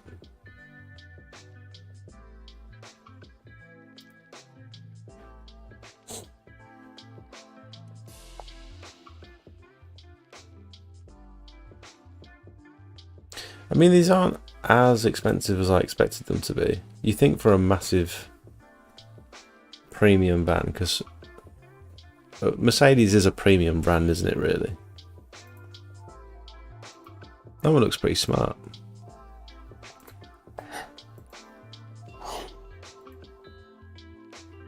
I would have no idea which engines are like the one to go for either when it comes to German cars.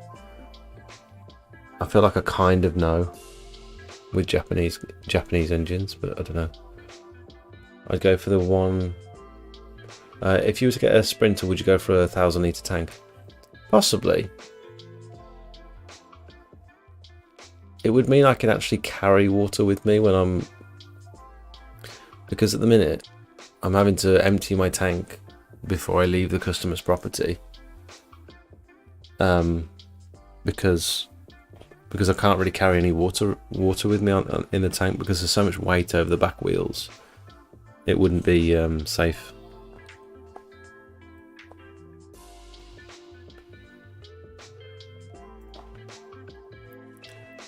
So if I look for a a Vito instead.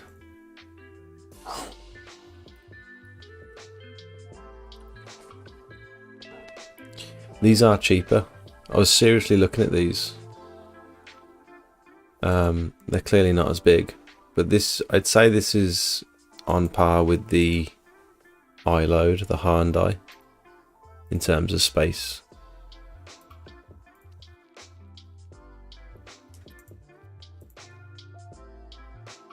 But absolutely naff interior. That's such a horrible dashboard. Look at the dashboard. It looks so dated.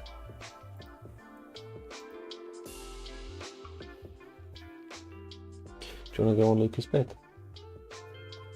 That might be nice. You could lie up on here, look. Yeah? No?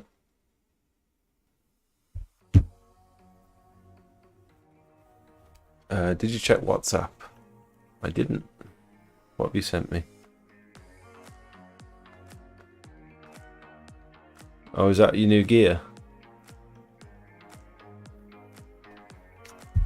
Do you want to climb up on there?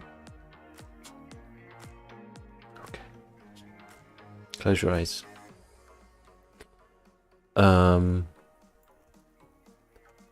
Craig, I don't want to show your phone number on stream, so I'm going to be careful about how I do this.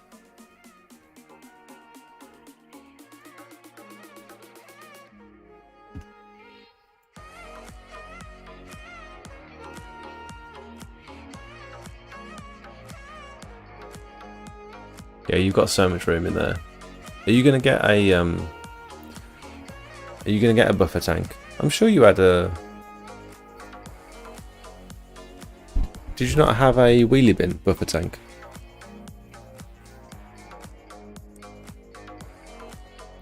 And is that the Wilkes machine?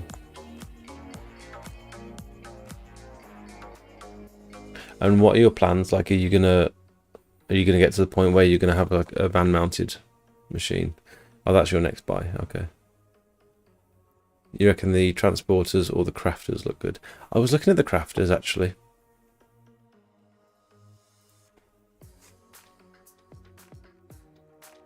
You're not comfy, are you? Come and lie up here, look. Jump in there. Whee! There you go. Is that nice? You can chill with me for a bit, yeah? Do you want Luca's blanket? Or would you like a teddy?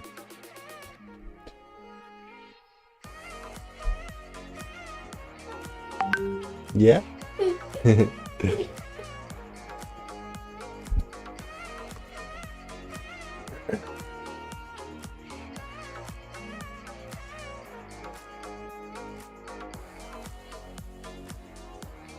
crafters are like taller and stuff. They're more of like a commercial van, aren't they? That one's really nice. That again, that one seems like too cheap. Because that looks quite modern, doesn't it? Looks like an electric vehicle, almost. Are the crafters a bit rarer? Because I don't see a lot of these on the road. That would be a nice van to have. I went to Equip to Clean last Thursday and picked out my next machine. Did you go for... Are you going for the 21200?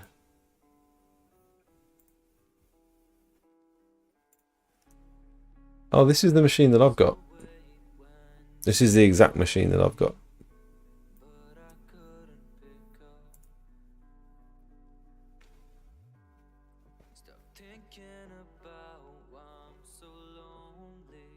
It's like sat down the side of the house underneath a wheelbarrow so that it doesn't get weathered.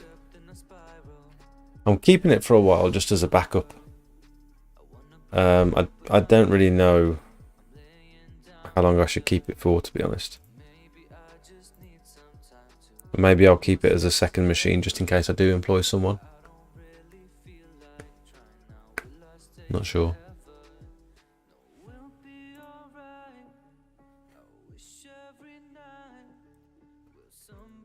I like the crafter. I think that would be a nice... They are cheaper. Why are they so cheap? I mean, they're not cheap, relatively. They are cheap, relatively. For such a big van. And such a smart looking van as well. They all look fairly modern. Something like that look.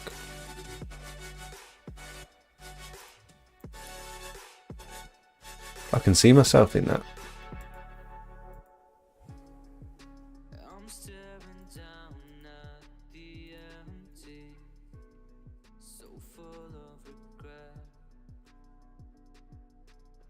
There's so much room for activities in there. Because it's so tall, you could have like a whole shelf above. Struggling to see the point of a van mounted machine.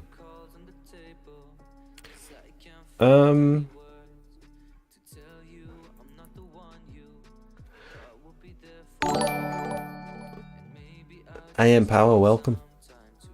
So, when it comes to getting to the point where your machine is more powerful, say for example, you've moved on from the starter, like 9-11 litre per minute machine, and you've upgraded to a 15 litre per minute machine or higher.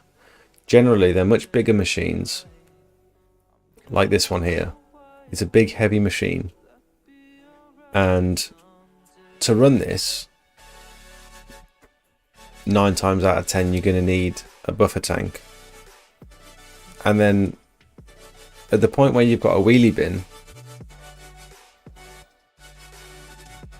you're having to pull this machine in and out of the van, which is a struggle in the first place. They're super heavy, and you're already hurting your back before you've even started the job.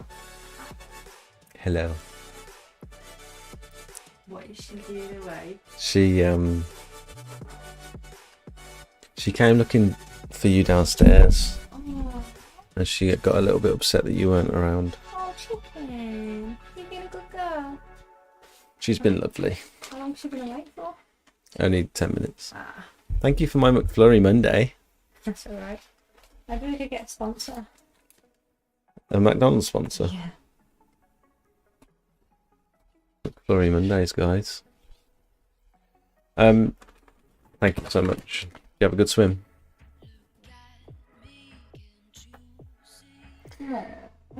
So lifting that in and out of the van in the first place is super annoying, and you're going to damage stuff, you're going to put more strain on your back, all that sort of stuff. And then you're probably going to have a 10 or 20 meter hose attached to this machine, high pressure hose. That only gives you a certain amount of maneuverability before you have to move the machine and pull a full buffer tank along with you. So you've got to move the machine a bit, depending on the length of suction hose you've got. You've got to move the machine, move this heavy buffer tank that's got like 120 odd litres of water in it, and then sort of shimmy them around the property. And I just don't think it's viable when you move up to this level of power and onwards. I don't think it's viable to not have a van mounted machine, personally. All I have to do now is pull my high pressure hose from my reel, stick my lance on the end, and turn the machine on. Everything else stays in the van, and all I'm pulling out is my high pressure hose and my lance.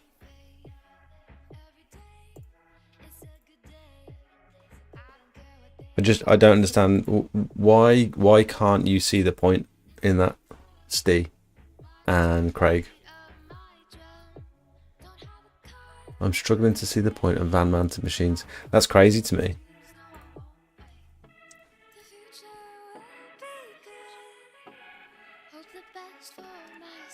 Time equals money. Yep. Everyone who's upgraded, I mean, you might not call it an upgrade, but everyone who's converted to a van mounted system have all said, from what I've seen on the forums and stuff, they've all said how much time they're saving from the cleanup and the unloading and the packing away.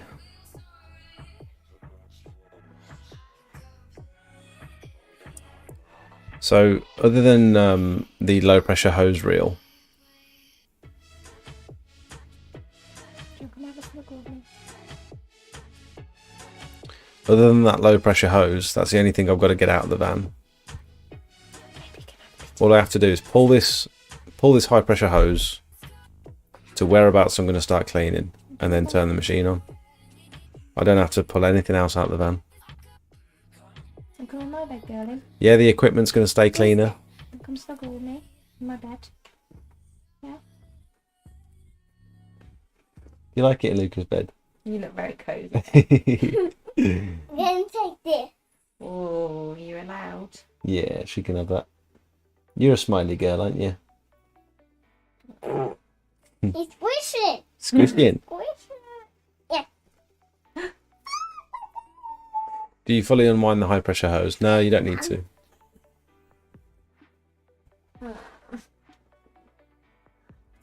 Can I have a kiss? Whoops. Ow, what was that? Landed on my back and my throat. That was the plant. You knocked my plant off. Oh.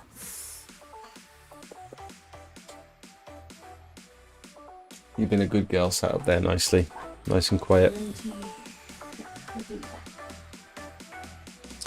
The bad drainage job I did, for example, I'd have needed 75 meters of high pressure hose and 60 meters of hose from the tap of the van.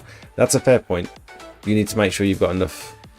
So this one, for example, I just about reached the bottom of the garden with a 40 meter plus a 10 meter extension on the high pressure hose. Yeah, I mean, that's the only issue you're going to run into, I think. You said sorry. It was me, yeah. You do it on your own. Thank you so much. Will you do That's why I've got. That's what I've got, but it's not the reduction one. I bought a wheelchair ramp, so it comes in and out with ease now. Washer coming out the side door would be handy too. I couldn't deal with 40 meters of hose without a reel, and once I've got the reel, I'd have to mount it somewhere. Yeah, you'd get a reel. Yeah, I can see setup and set down time is better, definitely. What if you're working in a dodgy area? You have to keep your van unlocked. Yep, I suppose. Yep, I mean, yeah, that's a valid. Now that you guys are sort of opening my mind to the downsides, I do agree with some of them. So, 25% off Glow Hub.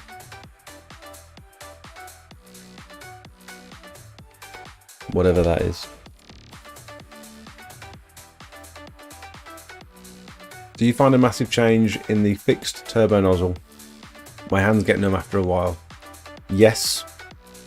Fixed turbo nozzle has made a big difference. Because my elbow, I've been getting quite concerned actually about this elbow. This one. Like repetitive strain and that. What's that injury called where you've got vibration?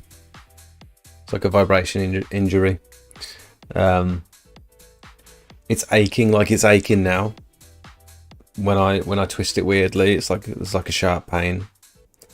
And I've only been using this machine like for a couple of months, from probably less than a month actually. I don't know. I can't remember how long I've had it. But I'm doing some things to hopefully try and reduce vibration. One is the ability to turn the revs down and turn the power down. Two is changing the size of my nozzles so that I'm not allowing as much water to come through. So a slightly smaller nozzle orifice won't give me as much kickback on the lance.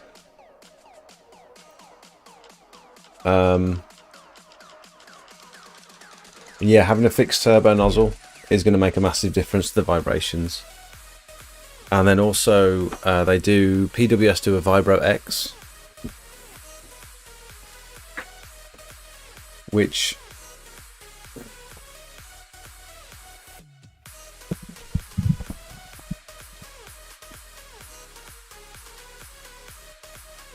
the Vibro X could make potentially a massive difference as well, just to the vibration going down the they've got issues with their website at the moment. There we go.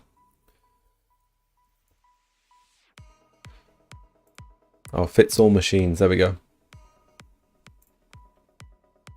So this little gadget here, it changes the way the water comes from the pump. So the way Darren explained it to me, it's been used for years in all sorts of different commercial applications for like in the food industry and stuff. Oops. But the way he explained it to me is ordinarily a pump will fire out water down the high pressure hose in like a very unorganized like sporadic way. It'll just kind of blast water down the hose, whereas the Vibro X, it's got like a balloon inside, and it pushes the water through the hose in a more like uniform fashion, and it gets rid of all that sporadic. You're better off talking to him about it. I don't know what I'm talking about, but it can make a massive difference to how much vibration comes down the high pressure hose, basically. So that could potentially be an investment.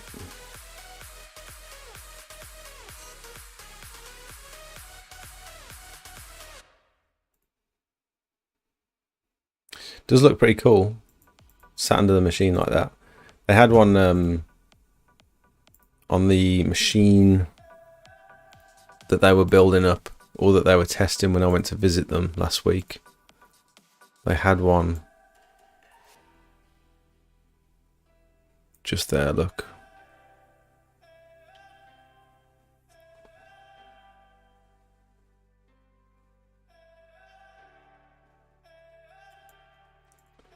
Just there.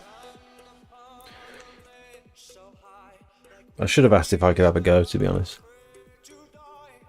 I forgot. See you, King Con.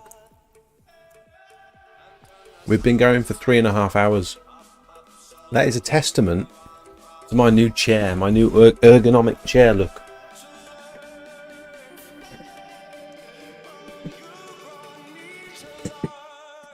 I had a horrible dining chair before, and it was so uncomfortable. And I'm reclining, I'm bouncing around, I'm comfy. I could sit here for another 3 or 4 hours if I wanted to. I'm not gonna. I'm gonna go and I'm gonna enjoy my McFlurry, spend a bit of time with the fam. I'd really appreciate if you guys would watch this video. Oh, 41 likes already. How many views we on? Almost 500 views in 5 hours. That ain't bad, is it? That one's doing quite well. I didn't expect this one to do terribly well, but just because of the amount of sort of technical chat that's in there. Enter the giveaway if you are interested in winning a CLX22 pole. I'm going to be giving that away next week. Thank you to all my members. Thank you to everyone that contributes. Oh, you've ordered branded clothing, Steve. Nice. Oh, running the exhaust through the floor. That's a good idea. I like the idea of having all my hose fittings on the outside of the van, so I can just hook up. You know what I want to do? I've got a roof rack with a roof box. I want to take the roof box off and get like some flat bars and have the high pressure and low pressure reel on the roof, so I can just pull them away, so because they take up so much room in the van, on the roof, feeding down into my tank and into my pressure washer. I think that'd be so good. I don't see why you wouldn't be able to do that. Would you ever upgrade to the scale machine? Or is it too overkill for the services you offer? That scale machine. Would you ever upgrade to that scale machine? Oh, that big boy thing. It's basically what I've got. That's a smaller machine than what I've got. It's just in a bigger frame with a tank attached to it and a hot box and all that sort of stuff. I don't think I want the hot box at the moment. Just get a new van, Jake. Oh, I will after Christmas, I think. I'm still nervous about winter. I've got a bit of money saved, but I want to get through winter first, and I'll be in a better position, you know, come like February, March time, to then look at upgrading. That's a 30 litre minute machine too. No, that was actually that was a smaller machine. I think it was a. I think that was a 200, a 21 litre per minute machine, 200 bar.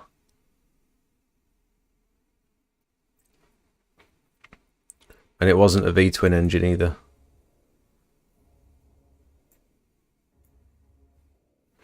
Let me see if I can get a better picture first of all. Jeez.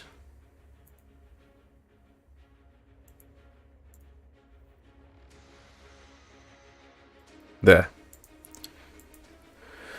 So I mean that's no bigger than the Equip to Clean machine that I had before.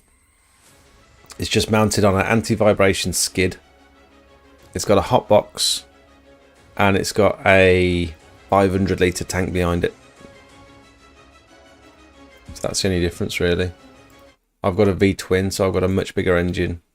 I've got a 30 litre pump, so it's a much bigger pump. The only thing I don't have is this hot box, and I've got a slightly smaller tank. Save yourself another 200 quid and sell me your machine in your garden. How much are you offering?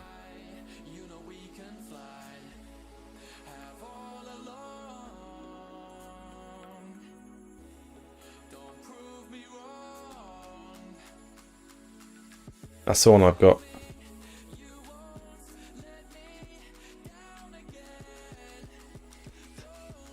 I don't know about 200 quid. I don't know if it's worth it. I think I'd rather keep it as a spare for that.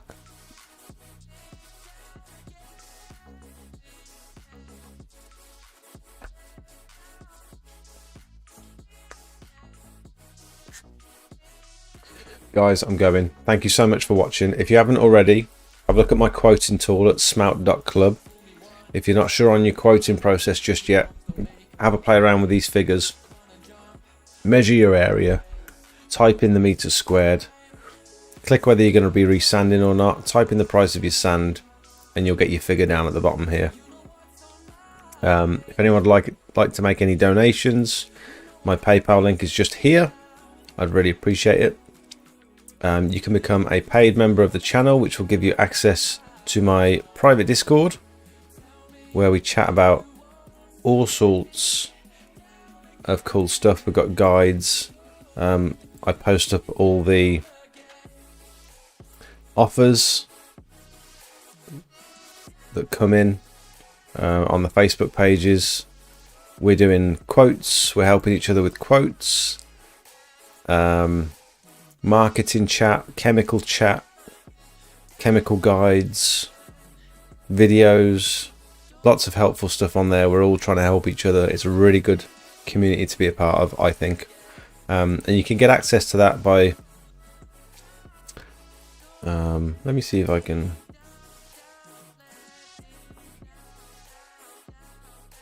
There we go. You can get access by coming down the bottom here. Where's it gone?